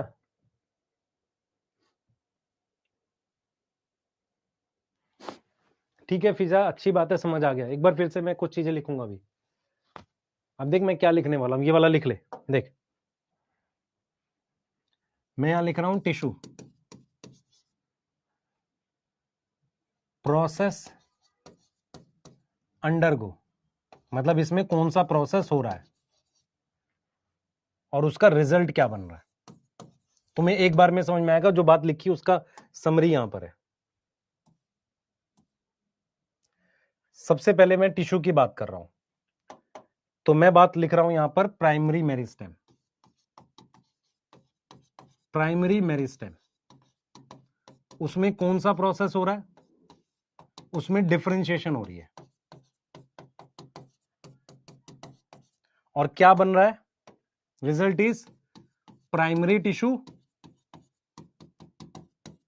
जैसे कि epidermis, cortex, pith, primary xylem, primary phloem, mesophyll cell, ये सारे। मेरी बात समझ में आ रही है?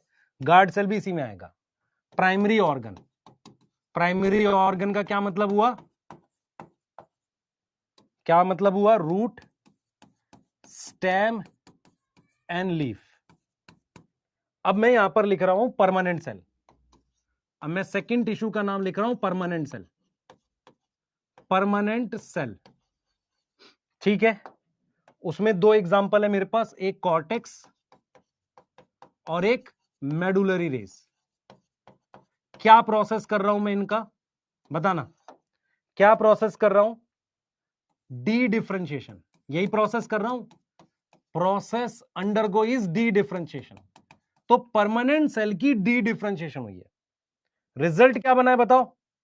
What is result? What is result? बताओ जल्दी से, रिजल्ट क्या बनेगा? सोचो। Result is meristem, secondary meristem. कौन सी सेकेंडरी मेरिस्टेम? कॉर्क कैम्बियम और वास्कुलर कैम्बियम। कोई और सेकेंडरी मेरिस्टेम बता सकते हो? कैलस, कैलस सुना है आप लोगों ने? भाई कैलस सुना है ना? यस। तो ये हो गया। अब मेरे पास यहां पर लिख रहा हूं मैं सेकेंडरी मेरिस्टेम। सेकेंडरी मेरिस्टेम क्या नाम है उनके? क्या नाम है? कॉर्क कैम्बियम, और कोई नाम? Vascular cambium. क्या प्रोसेस करा रहे हैं? क्या प्रोसेस करा रहे हैं? रीडिफरेंशिएशन। तो इसका मतलब रीडिफरेंशिएशन और डिफरेंशिएशन से परमानेंट सेल बनते हैं। तो मेरे पास बनेगी क्या? कॉर्क और सेकेंडरी कॉर्टेक्स। ठीक है, और मेरे पास क्या बनेगी?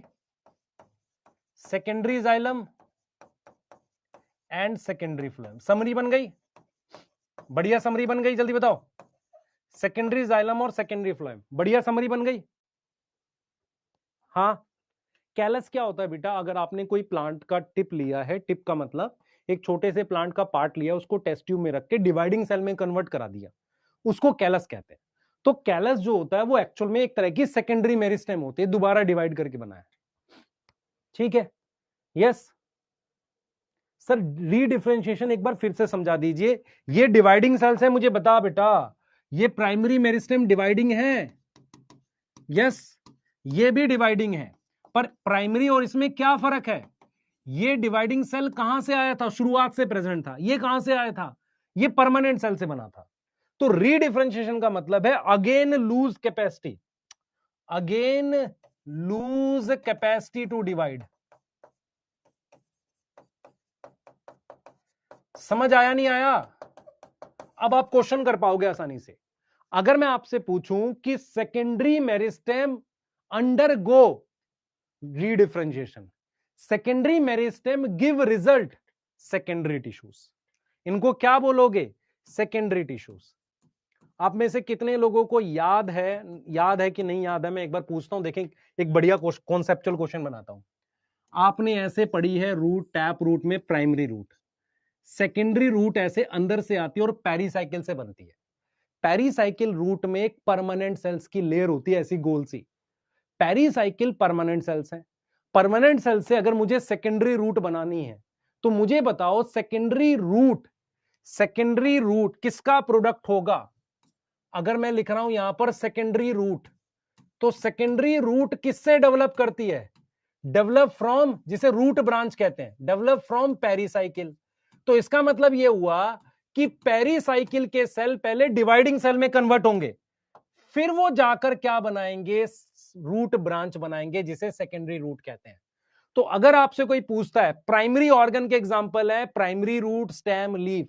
सेकेंडरी ऑर्गन का कोई एग्जांपल है रूट ब्रांच। रूट ब्रांच किससे बनती है? पेरिसाइकिल से। कैसे बनेगी? पेरिसाइकिल एक परमानेंट सेल है, उसकी होगी डी डिफरेंशिएशन, डिवाइडिंग सेल बनेंगे, वहां से ब्रांच निकल के आएगी। मेरी बात समझ में आ रही है? स्टेम ब्रांच किससे बनती है? प्राइमरी मेरिस्टेम पीछे छूट जाती है, यस, उसी से बनती है। तो stem branch is a product of differentiation, root branch is a product of redifferentiation. इस तरह का अगर क्वेश्चन आ गया, 90% बच्चे इधर से दो तोते उधर और दो तोते इधर,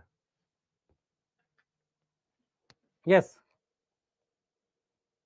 बेटा परमानेंट सेल कितनी बार भी रीडिफरेंशिएशन कर सकता है। मैं फिर रिपीट कर रहा हूं, स्टेम की ब्रांच कैसे बनती है? लीफ एक्सिल पर प्राइमरी मेरिस्टेम के कुछ सेल्स छूट जाते हैं, वहां से ब्रांच निकलती है, वहीं से फ्लावर निकलता है। तो flower and stem branches are product of differentiation. Root branch किससे बनती है? पेरिसाइकिल एक परमानेंट सेल है, तो परमानेंट सेल वो डिवाइडिंग सेल बनाएगा, उसका कोई नाम नहीं है, उससे ब्रांच बनेगी। तो root branch is a product of redifferentiation. समझ आया?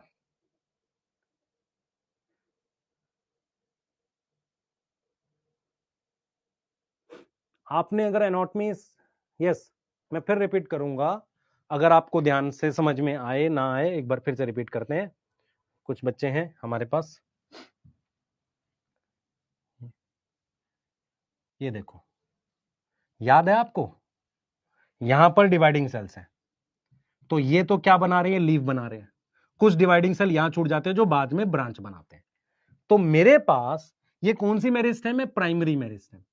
तो प्राइमरी मेरिस्टेम यहां भी है और लीफ एक्सिल पर भी है, यहां पर भी तो प्राइमरी मेरिस्टेम है ये लीफ एक्सिल पर, और ये क्या देगी? ब्रांच और फ्लावर देगी। अब जरा बात करते हैं रूट की। रूट में आपके पास रेडिकल से ये प्राइमरी रूट बन गई ऐसे, इसके अंदर एक सेल्स की लेयर होती है, इसको पेरिसाइकिल कहते हैं, याद करो, एंडोडर्मिस के अंदर होती है पेरिसाइकिल।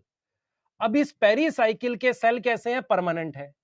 अगर मुझे इससे एक ब्रांच बनानी है, ऐसे ऐसे एक ब्रांच बनानी है जिसको रूट ब्रांच कह रहे हैं, अपनी एनाटॉमी की एनसीईआरटी चेक करोगे तो आपको मिल जाएगा। तो रूट ब्रांच किसका प्रोडक्ट है? ये प्रोडक्ट है किसका? प्रोडक्ट ऑफ रीडिफरेंशिएशन, क्योंकि पहला सेल डिवाइडिंग में कन्वर्ट होगा, फिर रूट ब्रांच बनेगी। और अगर मेरे पास ये स्टेम ब्रांच है और फ्लावर है, ये किसका प्रोडक्ट हो गया? प्रोडक्ट ऑफ डिफरेंशिएशन, क्योंकि ये कौन सी मेरिस्टेम से बन रहा है भाई? ये कौन सी मेरिस्टेम से बन रहा है? ये वाला बन रहा है कौन सी मेरिस्टेम से? प्राइमरी मेरिस्टेम से। क्या इतनी बात समझ में आ गई कि नहीं? अब बताओ, अब बताओ, कुछ कुछ आया? अच्छा, पेरिसाइकिल एक परमानेंट सेल्स है, उससे जो डिवाइडिंग सेल बनेंगे उसका कोई नाम नहीं है। अब डिवाइडिंग बनेंगे फिर परमानेंट बनेंगे, डिवाइडिंग बने बिना थोड़ी परमानेंट बनेगा। नोट करो, चलो।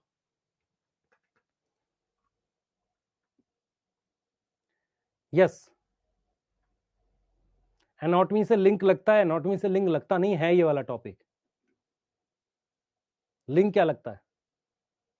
हाँ बच्चे, अगर किसी परमानेंट, बात सुन, किसी परमानेंट सेल से मुझे नया स्ट्रक्चर बनाना है, डायरेक्ट बनेगा नहीं, पहले उस सेल को डिवाइडिंग में कन्वर्ट करेंगे, तो क्या करेंगे? D differentiation. फिर जब स्ट्रक्चर बनने लगेगा तो क्या हो रही है? री डिफरेंशिएशन हो रही है। यस, यस, लास्ट स्लाइड ही दिखा रहा हूं बेटा, ये लास्ट ही है। किसको किसको आ गया समझ? किसको किसको समझ आ गया? जल्दी बताओ।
लिख लिया बेटा, लिख लिया बच्चे। रीडिफरेंशिएशन का मतलब है कि, मेरी बात समझ ध्यान से, किसी डिवाइडिंग सेल का दोबारा से परमानेंट होना, ठीक है। मैं रो नहीं रहा हूं यार, जुकाम हो गया और सर दर्द हो रही है, मैं क्यों रोऊंगा? पेपर तुम्हारा आने वाला है, तुम रो, मैं क्यों रोऊंगा? हाँ, ये वाली स्लाइड, हाँ, अभी तो तुम रील देख रहे हो एकदम मस्ती में, how to score 720 out of 720, 720 तो पहली बात आने नहीं। और जो भी ये बोल रहे हैं ना कि इस बार पेपर टफ आएगा, इजी आएगा, सब झूठ बोल रहे हैं, ऐसा कुछ प्रिडिक्शन होता ही नहीं है यार। मैं तुम्हें मतलब शायद ये तुम समझते नहीं, बहुत सारे लोगों ने एग्जाम भी तो नहीं दे रखे, बहुत सारे। हमने अपने टाइम पे, जब मैं अपने एमएससी में था, तो क्या हुआ था, मुझे ऐसा लगा कि यार एक बार गेट देते हैं। तो जब गेट दिया, तो मैंने गेट ऐसे ही देना था क्योंकि अभी एलिजिबल नहीं थे। तो मैंने क्या किया, नाम चेंज करके दे दिया, तो दे दिया, एडमिट कार्ड भी आया, सिलेक्शन भी हो गया। पर जब हम तक सीट लेने नहीं जाते, कोई नहीं पूछता है। आप समझो इस चीज को। तो मैं वही आपको समझा रहा हूं कि ऐसा कोई एनटीए या कोई ऑर्गेनाइजेशन ऐसी है ही नहीं, मतलब क्योंकि स्टाफ बहुत कम है, बहुत कम लोग उसमें इन्वॉल्व होते हैं, उतना स्टाफ भी नहीं है। तो ऐसा पॉसिबल ही नहीं होता कि वो बिल्कुल सोच के बनाए कि यार, और वो यूट्यूब देखते होंगे, मतलब इतनी बेवकूफी भरी बात है, मैं बता नहीं सकता। तुम्हें ऐसा लगता है कि एनटीए के ऑफिशियल जिनकी गवर्नमेंट जॉब है और जो पेपर बनाते वो यूट्यूब देखते होंगे कि यार किसने क्या बोला, मैं उसके हिसाब से पेपर बनाऊंगा? मतलब कुछ भी कोई मतलब झूठ फैलाता रहता है, और हैबिट हो गई है। और ये ज्यादा दिन चलेगा नहीं, कुछ दिन। अब यूट्यूब की जो हालत है, लोग मतलब नहीं ट्रस्ट करते, उसका रीजन यही है, कोई कुछ भी बोलता रहता है। रियल में क्या होता है बेटा, गवर्नमेंट सेक्टर में इंप्लॉइज की संख्या कम है, और वो कम ही हो रही है। आप, अगर मैं आपको बेस्ट एग्जांपल देता हूं, आप कुछ मत करना, 2010 में देखना कितने आईएएस ऑफिसर या टोटल कितनी यूपीएससी में वैकेंसी निकलती थी। जनसंख्या बढ़ रही है ना, वैकेंसी बढ़नी चाहिए, उतनी आज भी निकलती है। तो कहीं ना कहीं वो नंबर बहुत कम है। उतने कम नंबर होने से एरर होने के बहुत हाई चांसेस हैं। जैसे नोटिफिकेशन पिछले साल का कट पेस्ट भेज दिया, उससे क्या होगा, सेम चीज आ जाएगी फिर से। बच्चा कहेगा यार ये तो गलती आ गई है। तो जितने ध्यान से आप एक एनटीए जिसको नीट का पेपर कराना है, उसको जेई का भी कराना है, उसको सीटैट भी कराना है, उसको और भी सारे पेपर कराने हैं, उसमें कुछ सिलेक्टेड लोग हैं, टीचर्स हैं, वही काम कर रहे हैं। एरर रेट बहुत हाई होगा क्योंकि लोग बहुत कम है। और वो कोई यूट्यूब थोड़ी देख रहा है यार कि वो किसी से दुश्मनी निकालना है तो ये करते, मतलब कुछ भी झूठ फैला रहे हैं कि अब हमने जवाब दिया। वो तुम्हें देखते भी नहीं है, वो किसी को नहीं देखते, वो अपने हिसाब से बनाते, जितना है उसके हिसाब से एरर बढ़ जाता है क्योंकि लोग बहुत कम है। लास्ट ईयर भी मैंने बार बार बोला था कि ऑफलाइन 25 लाख बच्चों का ऑनलाइन पेपर नहीं करा सकते। सब लगे हुए ऑनलाइन होगा, ऑनलाइन नहीं हुआ ऑनलाइन। ऐसे ही मैं आपको बोल रहा हूं, पेपर का लेवल क्या है, वो रैंडम सेट हो जाता है कई बार। अब क्या हुआ है कि मान लो आसान आ जाएगा, फिर हम कहेंगे नहीं आसान बना दिया उसने। कोई ट्रेंड पे मत जाओ, सिलेबस कंप्लीट करो। अगर तुम मेंटली प्रिपेयर होकर सिलेबस कंप्लीट करोगे और अच्छे लेवल के क्वेश्चन साथ के साथ करते रहो, बुरे के लिए तैयार रहो, बस इतना कहा जा रहा है। बाकी तो झूठ का बेटा कोई लिमिट ही नहीं है, हम कुछ भी फेंकते रहते हैं, लोग लगे हुए हैं, मतलब झूठ में भी बहुत आसानी से लगे हुए हैं।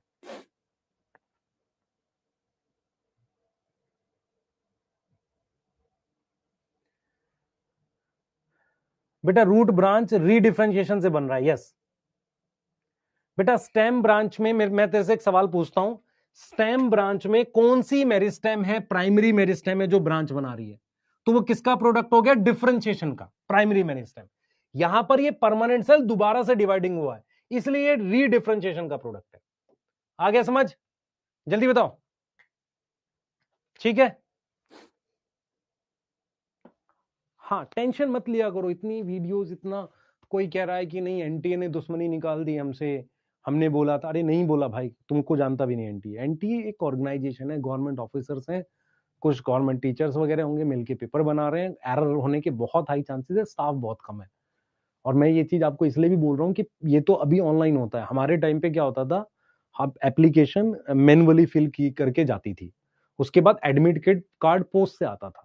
अब मुझे बताओ, अगर 2 लाख बच्चा किसी एग्जाम में बैठ रहा है और क्लर्क है टोटल 4-5, 15 दिन में वो एडमिट कार्ड बना पाते हैं क्या? वो एक एक डिटेल चेक करते होंगे?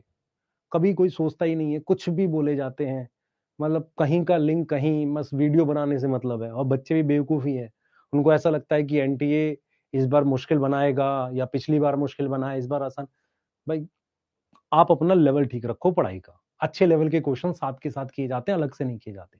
हम लेवल ठीक पढ़ाते हैं स्टार्टिंग से, इसीलिए आज तक मतलब जब से हम लोग पढ़ा रहे हैं, आप कोई भी पेपर ऐसा नहीं देखोगे जिसमें बॉटनी ऐसी आ गई कि हुई नहीं बिल्कुल भी, या जूलॉजी ऐसा कुछ आ गया, ऐसा होता नहीं है, नॉर्मली होगा भी नहीं। क्लियर है? यस। और स्टिल मैं बोल रहा हूँ एनसीईआरटी से पढ़ा रहा हूँ, मेरी बात समझिए इस चीज को। यस।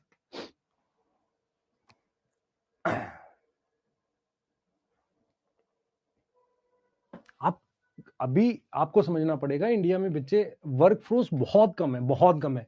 आपको रियलाइज होगा जब आप डॉक्टर बन जाओगे तो आपको लगेगा यार हॉस्पिटल में मैं अकेला ही डॉक्टर हूँ, 10 डॉक्टर हैं पूरी वो संभाले हुए हैं। तो ग्राउंड रियलिटी और रील की रियलिटी बहुत अलग अलग है। और इमोशंस का यूज किया जाता है, ऐसा नहीं है, और किया जाता रहा है, कोई दिक्कत इसमें बड़ी बात नहीं है। ठीक है, लोग भावनाओं में बहते हैं, बहने दो, है ना। रील देख के मोटिवेशनल डॉक्टर नहीं बन सकते हम। आज जब डेवलपमेंट पढ़ रहे हैं, एक हार्ड कोड एफर्ट लगेगा बच्चे, उसमें मेहनत लगेगी। डेवलपमेंट क्या होता है बेटा, पहले समझना पड़ेगा आपको, है ना। तो क्या होता है बच्चे, मेरी बात सुनेंगे। प्लांट जो है, प्लांट डेवलपमेंट का क्या मतलब है, अगर मैं प्लांट डेवलपमेंट की बात करूं तो इसका मतलब है ऑल इवेंट्स, सारे इवेंट्स सीड जर्मिनेशन से लेकर, अब यहां पर पहला वर्ड आ रहा है जो आपको नया मिलेगा, टू सेनिसेंस। जब हम सेनिसेंस की बात करते हैं तो इसका मतलब होता है नेचुरल डेथ। किसी चीज की नेचुरल डेथ को हम क्या बोलते हैं, सेनिसेंस बोलते हैं। आप में से कितने लोगों ने कभी ये बात सोची है, नहीं सोची मुझे नहीं पता। आप मुझे बताओ, गेहूं के पौधे और आपके घर के बाहर पीपल के पेड़ में क्या फर्क है। गेहूं के पौधे का एक एनुअल प्लांट है, 4 से 6 महीने के बाद वो प्लांट अपने आप मर जाता है। लेकिन आपके घर के पास जो बरगद का पेड़ है, क्या वो मरता है? वो नहीं मरता, लेकिन उसके प्लांट के पार्ट मरते हैं। तो सेनिसेंस का मतलब होता है नेचुरल डेथ। अगर आप ध्यान से सोचें, कुछ प्लांट में पार्ट की सेनिसेंस होती है और कुछ में पूरे प्लांट की सेनिसेंस होती है। तो प्लांट डेवलपमेंट में ये सारा आता है। इट इन्वॉल्व इसमें ग्रोथ एंड डिफरेंशिएशन भी आएगा, ग्रोथ एंड डिफरेंशिएशन ऑल्सो। ये सारी चीजें डेवलपमेंट का पार्ट है। ग्रोथ, डिफरेंशिएशन, ये जो भी पढ़ा हमने सब किसका पार्ट है, डेवलपमेंट का पार्ट है। आप देखो कैसे मैं बोल रहा हूं, जैसे मेरे पास ये सीड है, मेरी बात सुनना, मेरे पास ये सीड है। अब उसके बाद सीड की क्या होगी सर, सीड की जर्मिनेशन होगी। सीड की क्या होगी सर, सीड की जर्मिनेशन होगी, यस और नो। फिर मेरे पास क्या होगी, फिर मेरे पास आएगी प्लांट की वेजिटेटिव ग्रोथ। प्लांट की क्या होगी, वेजिटेटिव ग्रोथ होगी। वेजिटेटिव ग्रोथ समझ में आता है, उसमें उसकी रूट, स्टेम, लीफ बनेगी। फिर क्या आएगा, फिर मेरे पास रिप्रोडक्टिव ग्रोथ होगी जिसमें फ्लावर बनेगा, यस, रिप्रोडक्टिव ग्रोथ होगी। और उसके बाद उसके में प्लांट की डेथ होगी जिसको मैं सेनिसेंस कह रहा हूं। ये मैं बात कर रहा हूं किसी प्लांट की, ऐसे प्लांट की जो एनुअल प्लांट है। ये कौन सा प्लांट है बेटा, एक एनुअल प्लांट है, जैसे कि गेहूं। गेहूं एक एनुअल प्लांट है, उसके अंदर होता है, यस, एनुअल प्लांट में होता है। तो ये सारे इवेंट्स जो हैं, ये सब डेवलपमेंट का पार्ट है। तो seed germination, vegetative growth, reproductive growth, senescence, ये सब किसका पार्ट है, ये सब किसका पार्ट है, डेवलपमेंट का पार्ट है। क्या मेरी बात समझ में आ रही है? डेवलपमेंट में प्लांट को ग्रो करना, उसकी रूट, स्टेम, लीफ बनना, फाइनली उसमें क्या बनना, फूल आना, फ्रूट आना, और उसका मर जाना, ये डेवलपमेंट का पार्ट है। क्या सारे प्लांट मर जाते हैं? एनुअल प्लांट मर जाते हैं। जो तुम्हारे घर के पास है वो पेरिनियल है, वो कई कई सालों तक जिंदा रहते हैं। तो उसमें क्या होता है, प्लांट पार्ट की सेनिसेंस होती है। आप समझ में आ रहा है मेरी बात को? तो मैं यहां पे लिख भी देता हूं कि जो एनुअल प्लांट है, समझो इस बात को, एनुअल प्लांट में, एनुअल प्लांट जो है, एनुअल प्लांट में होल प्लांट सेनिसेंस होती है। होल प्लांट क्या होगी, सेनिसेंस। पूरे के पूरे प्लांट की क्या होगी, सेनिसेंस होगी।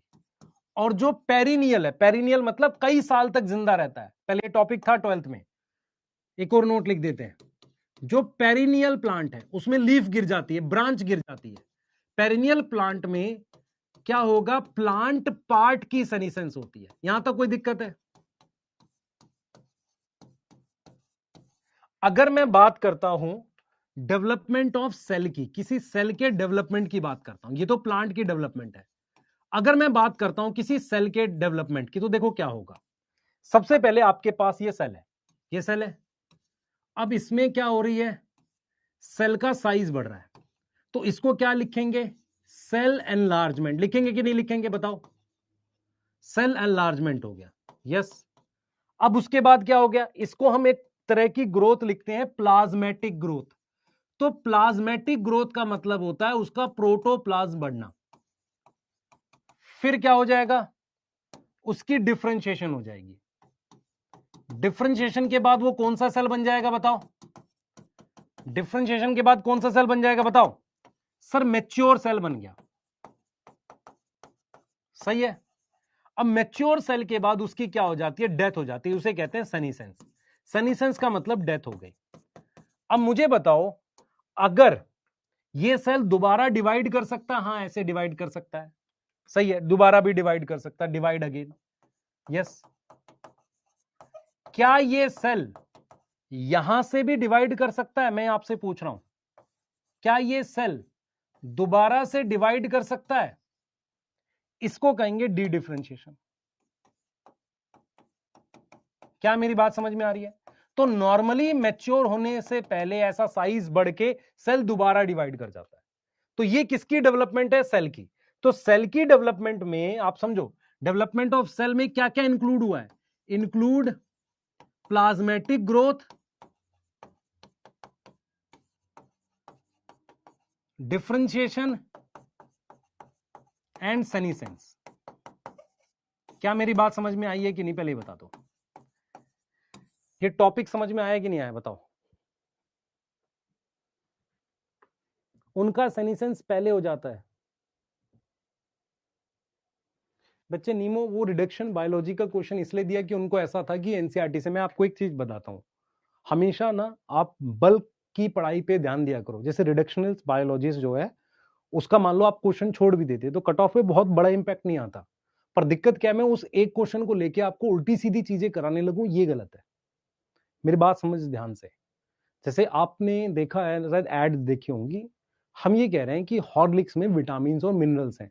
हम ये तो नहीं बता रहे कि तुम्हारी सब्जी में और जो फ्रूट्स खाते हो उसमें है ऑलरेडी। मैं अपना प्रोडक्ट बेच रहा हूं ना। इसी तरीके से किसी एक क्वेश्चन को उठाकर मैं बच्चे को डराऊं, उससे कोई फायदा नहीं है। आप अगर सही ओवरऑल सही पढ़ाई करके जाओगे, आप सिलेक्ट हो जाओगे। सही पढ़ाई करने का मतलब है आप पहले सिलेबस को अच्छे से कंप्लीट समझ के पूरा करने की कोशिश करो। बहुत सारे बच्चे रटने की कोशिश करते हैं, लपेटने की कोशिश करते हैं, और मैंने हमेशा बिलीव किया है शुरुआती लेवल पे अगर गड़बड़ करके पढ़ोगे ना तो चीजें समझ नहीं आएंगी। आप पूरे पेज में देख ध्यान से। डेवलपमेंट में क्या है बेटा, जर्मिनेशन से लेके सनीसेंस तक की बात है। इसमें ग्रोथ भी आती है, डिफरेंशिएशन भी आती है। अब जैसे बीज की बात कर रहे हैं तो वेजिटेटिव ग्रोथ, रिप्रोडक्टिव ग्रोथ, सनीसेंस आ जाएगा। एनुअल प्लांट मर जाता है। पेरिनियल प्लांट क्या, उसके किसी पार्ट की सनीसेंस, उसकी कोई ब्रांच गिर जाएगी, लीफ गिर जाती है। डेवलपमेंट ऑफ सेल की बात करते हैं, सेल का बढ़ना प्लाज्मेटिक ग्रोथ है। डिफरेंशिएशन से मैच्योर सेल बनेगा। अगर मैच्योर सेल दोबारा डिवाइडिंग हो जाए तो डी डिफरेंशिएशन। और अगर ये वाला डिवाइडिंग हो जाए तो एक नॉर्मल प्रोसेस है ना कि भाई सेल बड़ा हुआ डिवाइड कर गया। मेरी बात समझ में आ रही है? तो सेल की डेवलपमेंट में प्लाज्मेटिक ग्रोथ है, डिफरेंशिएशन है, सनीसेंस, सारा कुछ आता है। तो डेवलपमेंट वर्ड में ग्रोथ, डिफरेंशिएशन, सनीसेंस, ये सब आता है। ये दिमाग में बैठना चाहिए।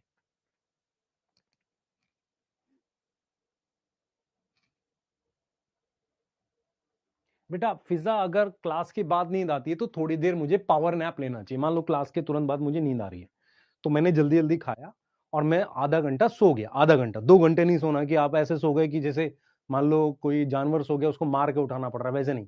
आधा घंटा सो गए। फोन चलाने से अच्छा, बाहर घूमने से अच्छा, चाय पीने से अच्छा, आप इधर उधर किसी से बात करने से अच्छा थोड़ी देर सो जा सकते हैं, आधा घंटा। फिर पढ़ने लग गए। माइंड को फ्रेश रखने की कोशिश किया करो पढ़ते हो, ये तरीका बेस्ट होता है। मैं बार बार बोल रहा हूं कि बच्चा वो सिलेक्ट होगा इस 6 महीने में जो अपने अंदर झांकेगा, अपनी कमियां देखेगा, अपने आप को इंप्रूव करता चला जाएगा। सही है। आधा घंटा गेम खेलने से फ्रेश कैसे हो जाएगा यार? तो समझ में आ रहा है? यस। सेल डिवीजन है ना बेटा ये? सेल डिवीजन, यहां सेल बना ले, यहां सेल बना ले, यहां लिख ले सेल डिवीजन, यहां भी लिख सकता है सेल डिवीजन, फिर सेल एनलार्जमेंट। तो मैं दोबारा इस पे जा सकता हूं, मैं दोबारा इस पे जा सकता हूं, ठीक है? अब ठीक है, यस।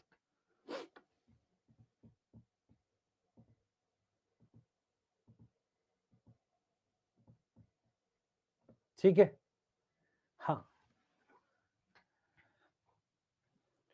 हाँ बेटा, आप ये बात मैं इससे सहमत नहीं हूं कि मान लो कहीं इवेंट है, हम गए मिले टीचर से, उससे अभी क्या हो जाएगा?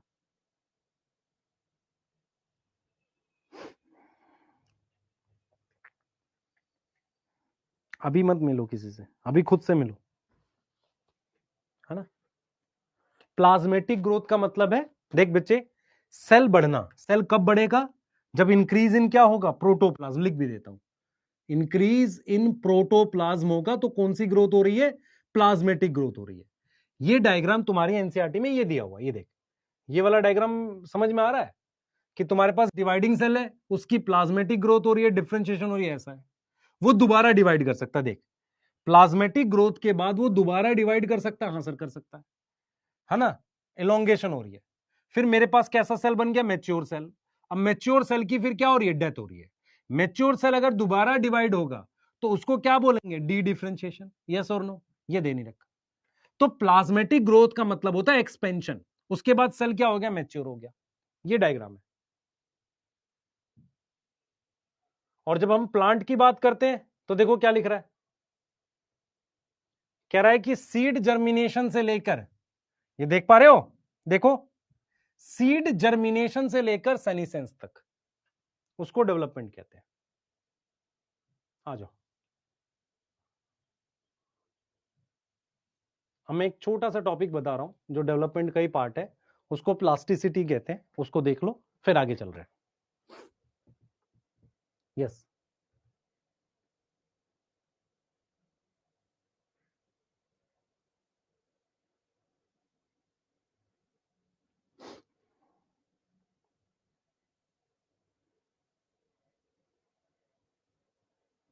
सेल डिवीजन का मतलब सेल का डिवाइड होना, इसमें साइटोकाइनेसिस कैरियोकाइनेसिस दोनों है।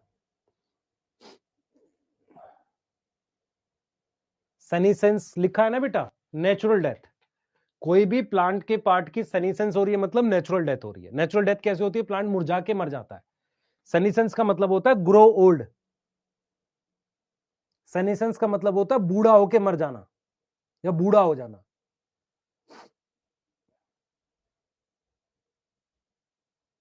ये चार्ट नीट में आएगा, हाँ आ सकता है। पेरिनियल क्या होता है बेटा? जैसे बरगद का पेड़ है, पीपल का पेड़ है, क्या वो प्लांट एक साल में मर जाता है? कभी नहीं मरता, उसकी पार्ट्स मरते हैं। लेकिन कुछ ऐसे प्लांट होते हैं जो एक साल में, जैसे गेहूं हो गया, वीट हो गया, या कुछ 2 साल में मर जाते हैं। तो एनुअल होता है जिसमें एक साल में उसका लाइफ जीवन खत्म हो जाता है, तो उसमें होती है whole plant senescence. Whole plant senescence. और पेरिनियल प्लांट में जैसे मैंगो हो गया, उसमें कोई पार्ट खत्म होता है। यस, हाँ बेटा, टेलीग्राम पे कर लो, जल्दी बना लो।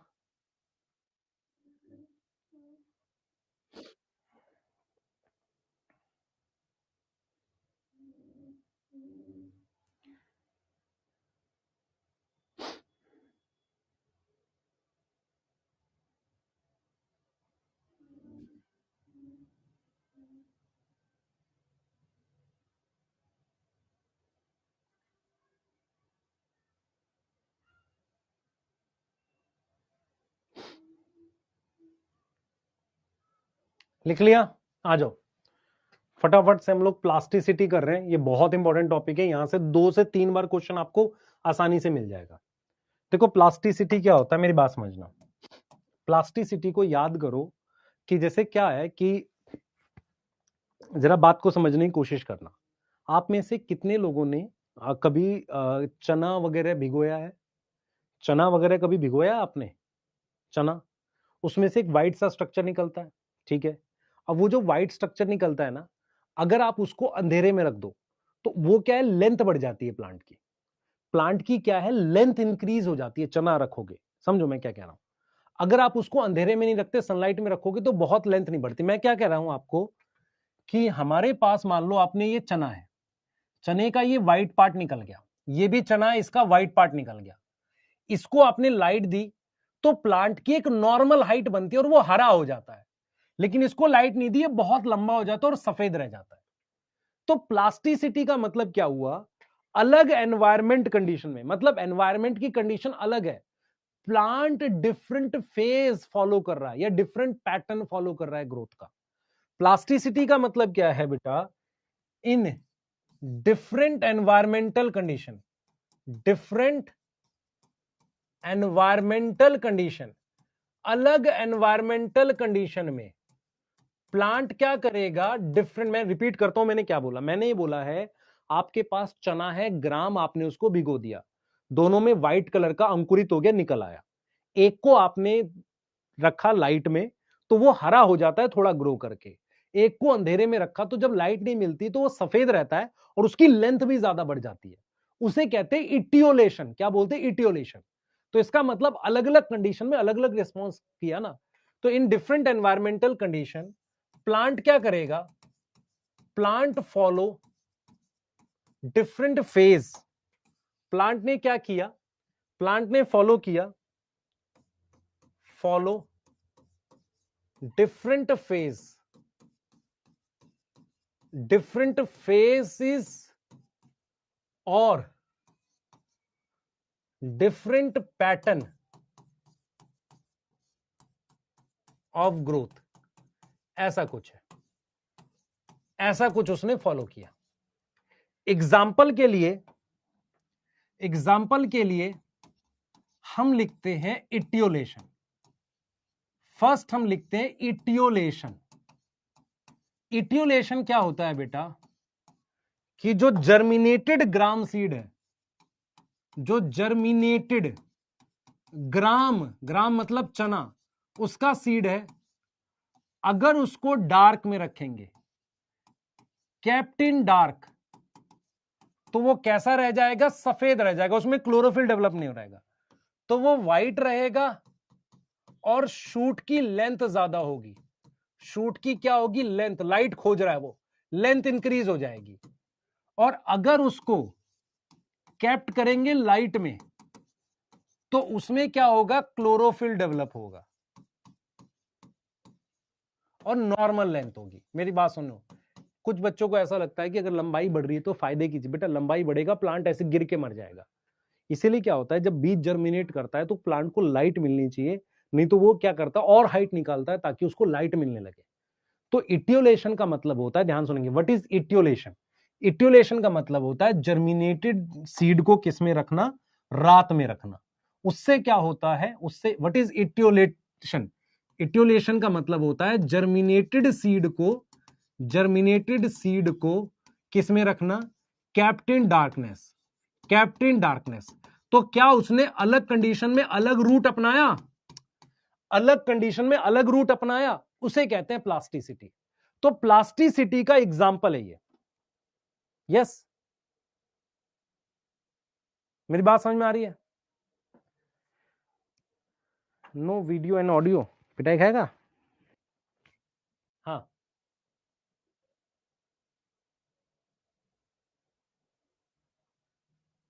बेटा आप क्या करो, चना भिगो दो, उसके बाद एक को एकदम डार्क में रखे रखो, पानी मॉइस्चर देते रहना, तो बहुत लंबा व्हाइट हो जाएगा, कलर नहीं आएगा।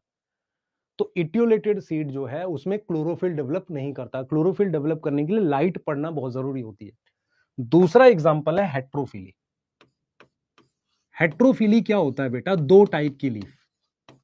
हेट्रोफिली क्या होता है, हमारे पास दो अलग अलग शेप की लीफ, टू डिफरेंट शेप की leaf, shape of leaf in same plant, same plant. Example समझते हैं, ये दो टाइप का होता है। हेट्रो का मतलब समझ में आता है, अलग अलग, फिली मतलब लीफ, तो ये दो टाइप का होता है। एक होता है एनवायरमेंटल हेट्रोफिली, एक होगा डेवलपमेंटल। डेवलपमेंटल का क्या मतलब होता है मैं आपको समझाता हूं। जुविनाइल का मतलब होता है यंग, डेवलपमेंटल हेट्रोफिली। तो हमारे पास क्या होगा बेटा, जो जुविनाइल फेज होगा, जुविनाइल फेज, जुविनाइल फेज मतलब यंग प्लांट जो है, यंग प्लांट जो है उसकी डिफरेंट लीफ है, डिफरेंट लीफ देन मैच्योर। कितने लोगों ने धनिया, कोरिएंडर सुना है? धनिया। कितने लोगों ने बेल वाले पौधे सुने? देख मेरी बात सुन, एक प्लांट है ये, इसकी ये वो जुविनाइल फेज में ऐसी लीफ आई थी धनिये में, शुरुआत की लीफ ऐसी आई थी। कोरिएंडर में शुरुआत में ऐसी लीफ आई थी और बाद में ऐसी आई है। तो क्या बोल रहा है, जुविनाइल फेज में different leaf than mature phase में। मैच्योर फेज की लीफ और जुविनाइल फेज की लीफ अलग अलग है। आप में से कितने लोगों ने धनिये का पौधा ग्रो करते देखा है? शुरुआत में जो दो लीफ आती है और ऊपर वाली लीफ कटी हुई आती है। सेम चीज होती है आपके पास लौकी, तोरी या खीरे में, नीचे की लीफ अलग आती है, ऊपर की अलग आती है। इनको कहते हैं डेवलपमेंटल हेट्रोफिली। क्या बोलते हैं? Developmental heterophylly. इसके 3 एग्जांपल एनसीईआरटी देती है। एक देती है कॉटन, कॉटन का पौधा शायद बहुत लोगों ने ना देखा हो। कोरिएंडर आपको पता, धनिये को कहते हैं, ठीक है। और एक देती है लरक्सपर, सही है। ये 3 एग्जांपल एनसीईआरटी लिखती है। इसमें क्या है, ये जो लीफ है ये जुविनाइल फेज की लीफ है, ये यंग प्लांट की लीफ है, और ये वाली बाद में आई है, ये वाली। इसको कहते हैं डेवलपमेंटल हेट्रोफिली। मतलब जब प्लांट डेवलप करेगा तो ऐसी लीफ आएगी। यस, ये बात समझ में आ रही है कि नहीं आ रही? तो इटियोलेशन और हेट्रोफिली मतलब प्लांट जो है ना, देख रहे हो डेवलपमेंट के हिसाब से अलग अलग टाइप की लीफ बना रहा है। ऐसे ही मेरे पास एक और हेट्रोफिली होती है, उसको कहते हैं बेटा एनवायरमेंटल हेट्रोफिली। एनवायरमेंटल हेट्रोफिली, उसमें क्या होता है, एनवायरमेंटल हेट्रोफिली में क्या होता है, ये प्लांट की जो लीफ है ये टेरेस्ट्रियल है। टेरेस्ट्रियल मतलब जमीन में। अगर ये प्लांट टेरेस्ट्रियल कंडीशन में है, टेरेस्ट्रियल का मतलब होता है जमीन में, टेरेस्ट्रियल कंडीशन में इसकी ऐसी लीफ है। अगर आप देखोगे एक्वेटिक में, एक्वेटिक मतलब पानी में देखोगे, लीफ ऐसी आ रही है। ध्यान से देखो, वो लीफ कुछ इस तरीके की आ रही है, ऐसी आ रही है। यहां तक समझ में आ गया? यहां तक समझ में आ गया? किसमें ज्यादा कटी हुई है? यहां पर। तो आप ये देखोगे plant like buttercup, plant like buttercup, buttercup का साइंटिफिक नेम रेननकुलस है। कुछ कोचिंग वाले ये नाम दे देते हैं। Show different leaf in environment, different leaf in different environment. तो ये जो हेट्रोफिली है ना, ये किसका एग्जाम्पल है? हेट्रोफिली किसका एग्जाम्पल है? प्लास्टिसिटी का। मैं इस बात को लिख रहा हूं, नोट। जो ये एनवायरमेंटल हेट्रोफिली है, एनवायरमेंटल हेट्रोफिली है, ये किसका एग्जाम्पल है? Example of plasticity. ये प्लास्टिसिटी का एग्जाम्पल है। क्योंकि अगर आप ध्यान से देखो, अगर प्लांट पानी में है तो लीफ ज्यादा कटी हुई है, अगर लैंड पर है तो कम कटी हुई है। कौन सा प्लांट है? बटरकप। क्या नाम है इसका? बटरकप। इसको हम क्या बोलते हैं? रेननकुलस भी बोलते हैं। सही है। प्लास्टिसिटी क्या है? अलग एनवायरमेंट कंडीशन में प्लांट थोड़ा सा अलग बिहेव करता है, डेवलपमेंट अलग तरीके से करता है। उसका एक एग्जांपल है इटियोलेशन, एक एग्जांपल है हेट्रोफिली। एनसीईआरटी में इटियोलेशन नहीं दे रखा, पर प्रीवियस ईयर के क्वेश्चंस में है। हेट्रोफिली समझ में आता है, दो तरह की लीफ। कुछ प्लांट्स में उनकी डेवलपमेंट है, उसके उसके जीन्स में जा चुकी है। किस में जा चुकी है? उनके जीन्स में जा चुकी है, उसे कहते हैं डेवलपमेंटल हेट्रोफिली। और कुछ प्लांट्स में उसमें एनवायरमेंट के हिसाब से होती है। सारे सीजनल प्लांट एनुअल है नहीं बेटा, कुछ प्लांट बाइनियल भी हम एनुअल खा जाते हैं। जैसे मान लो कैबेज है, पत्ता गोभी, वो होता बाइनियल, हम पहले ही खा जाते हैं।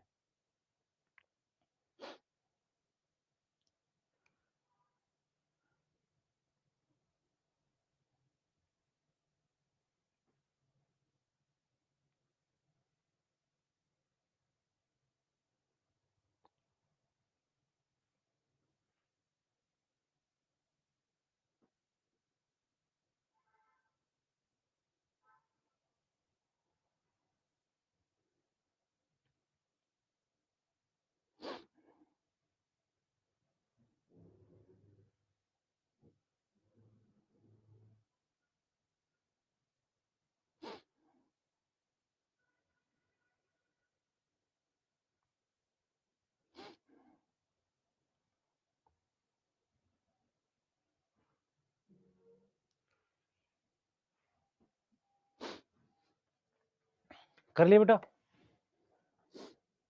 नाम याद करना। यस, धनिया में यही होता है, धनिया लिखा तो कोरिएंडर, कोरिएंडर धनिया को कहते हैं बेटा।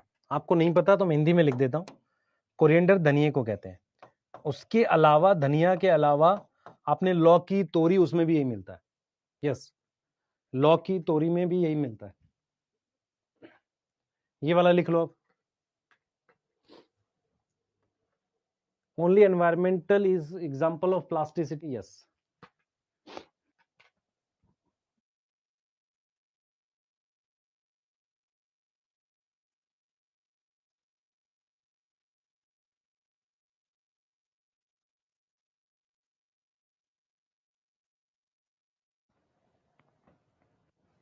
हाँ जी सही है। धनिए के नीचे क्या लिखा है? लरक्स पर लिखा है। क्या लिखा है? लरक्स पर। 3 नाम लिखे हैं, याद करने हैं, कॉटन, कोरिएंडर, लरक्स पर। ये क्या है बेटा? ये है डेवलपमेंटल हेट्रोफिली के। एनवायरमेंटल हेट्रोफिली में क्या है? एनवायरमेंट के हिसाब से पानी में अलग लीफ है, टेरेस्ट्रियल में अलग लीफ है। यस, है ना, इन इन एक्वेटिक एंड टेरेस्ट्रियल। तो एक्वेटिक और टेरेस्ट्रियल में अलग है। आ रही बात समझ में? एक्वेटिक और टेरेस्ट्रियल में अलग है, ठीक है। Environmental heterophylly is example of plasticity. नहीं, रिलैक्स टाइम पे सॉन्ग सुनना ठीक नहीं होता। अब इसके बाद कल करेंगे, कल से हम लोग चालू करेंगे हॉर्मोन्स। कल हम लोग चांसेस हैं 2 हार्मोन पढ़ना चाहिए, ऑक्सिन और जीए। फिर परसों जो है संडे को सुबह क्लास में चैप्टर खत्म करेंगे, ठीक है, और कुछ पीवाईक्यूज कराएंगे। सही है। बटर कप को क्या कहते हैं? बटर कप को क्या कहते हैं? नाम लिखा है ना, रेननकुलस। उसका एक्चुअल में क्या है? मैंने कुछ कोचिंग के पेपर देखे हैं, वो ज्यादा समझदार बनते हैं, एनसीईआरटी में बटर कप लिखा है, वो रेननकुलस दे देते हैं। फिर कहते अच्छा तुम्हें पता ही नहीं था। दिक्कत ये है कि इससे क्या होगा, बच्चे के मन में डाउट आता है कि मुझे क्या सारे साइंटिफिक नाम याद करने। ये गलत है, ये वैसे प्रैक्टिकल चीज ठीक नहीं है। ऐसे तो मैं साइंटिफिक नाम वो ठीक नहीं है ना, एनसीईआरटी ने नहीं दे रखा तो फिर क्यों दे रहे हो आप? समझ में आ रहा है? तो पेपर टफ बनाने के और भी तरीके हैं, ये कोई तरीका थोड़ी है। हाँ बेटा, फैक्टर्स कंट्रोलिंग ग्रोथ वाले से ही हम हार्मोन पे जोड़ पाएंगे, वहीं से कराएंगे, आप टेंशन मत लो। फैक्टर जो कंट्रोलिंग ग्रोथ है, डेवलपमेंट है, उसी को वहीं से हार्मोन को जोड़ लेंगे। जैसे मैं कर देता हूं, कोई नहीं, कर सकते हो आप लोग। जैसे मान लो फैक्टर्स जो डेवलपमेंट को कंट्रोल करते हैं वो कौन से हो सकते हैं? एक हो सकते हैं एक्सटर्नल फैक्टर। एक्सटर्नल फैक्टर को ही हम क्या बोलते हैं? Extrinsic factor. इसमें मेरे पास क्या क्या आ जाएगा? लाइट आ जाएगा, ऑक्सीजन, ये जो हमने पढ़े थे, light, temperature, water, oxygen and nutrient. ये क्या करते हैं? डेवलपमेंट कंट्रोल करते हैं। डेवलपमेंट मतलब ग्रोथ एंड डिफरेंशिएशन। फिर हमारे पास कौन से फैक्टर होते हैं? इंटरनल फैक्टर होते हैं। अब इंटरनल फैक्टर 2 तरीके के हैं, मेरी बात सुनना ध्यान से। इंटरनल फैक्टर जो होते हैं प्लांट के इनसाइड होते हैं। ये कहां है? Present inside plant, present inside plant, ये प्लांट के अंदर होते हैं। अब जैसे मेरे पास ये प्लांट है, मेरी बात सुन ध्यान से, ये मेरे पास एक प्लांट है, आप समझो, दिस इज प्लांट, ये मेरे पास प्लांट है, ये इसकी लीफ है, ये प्लांट है, ठीक है। अब प्लांट में मेरे पास ये सेल है, ये सेल है, और ये न्यूक्लियस है। तो ये चीज क्या है बेटा, मेरे पास सेल है, और ये चीज क्या है, न्यूक्लियस है।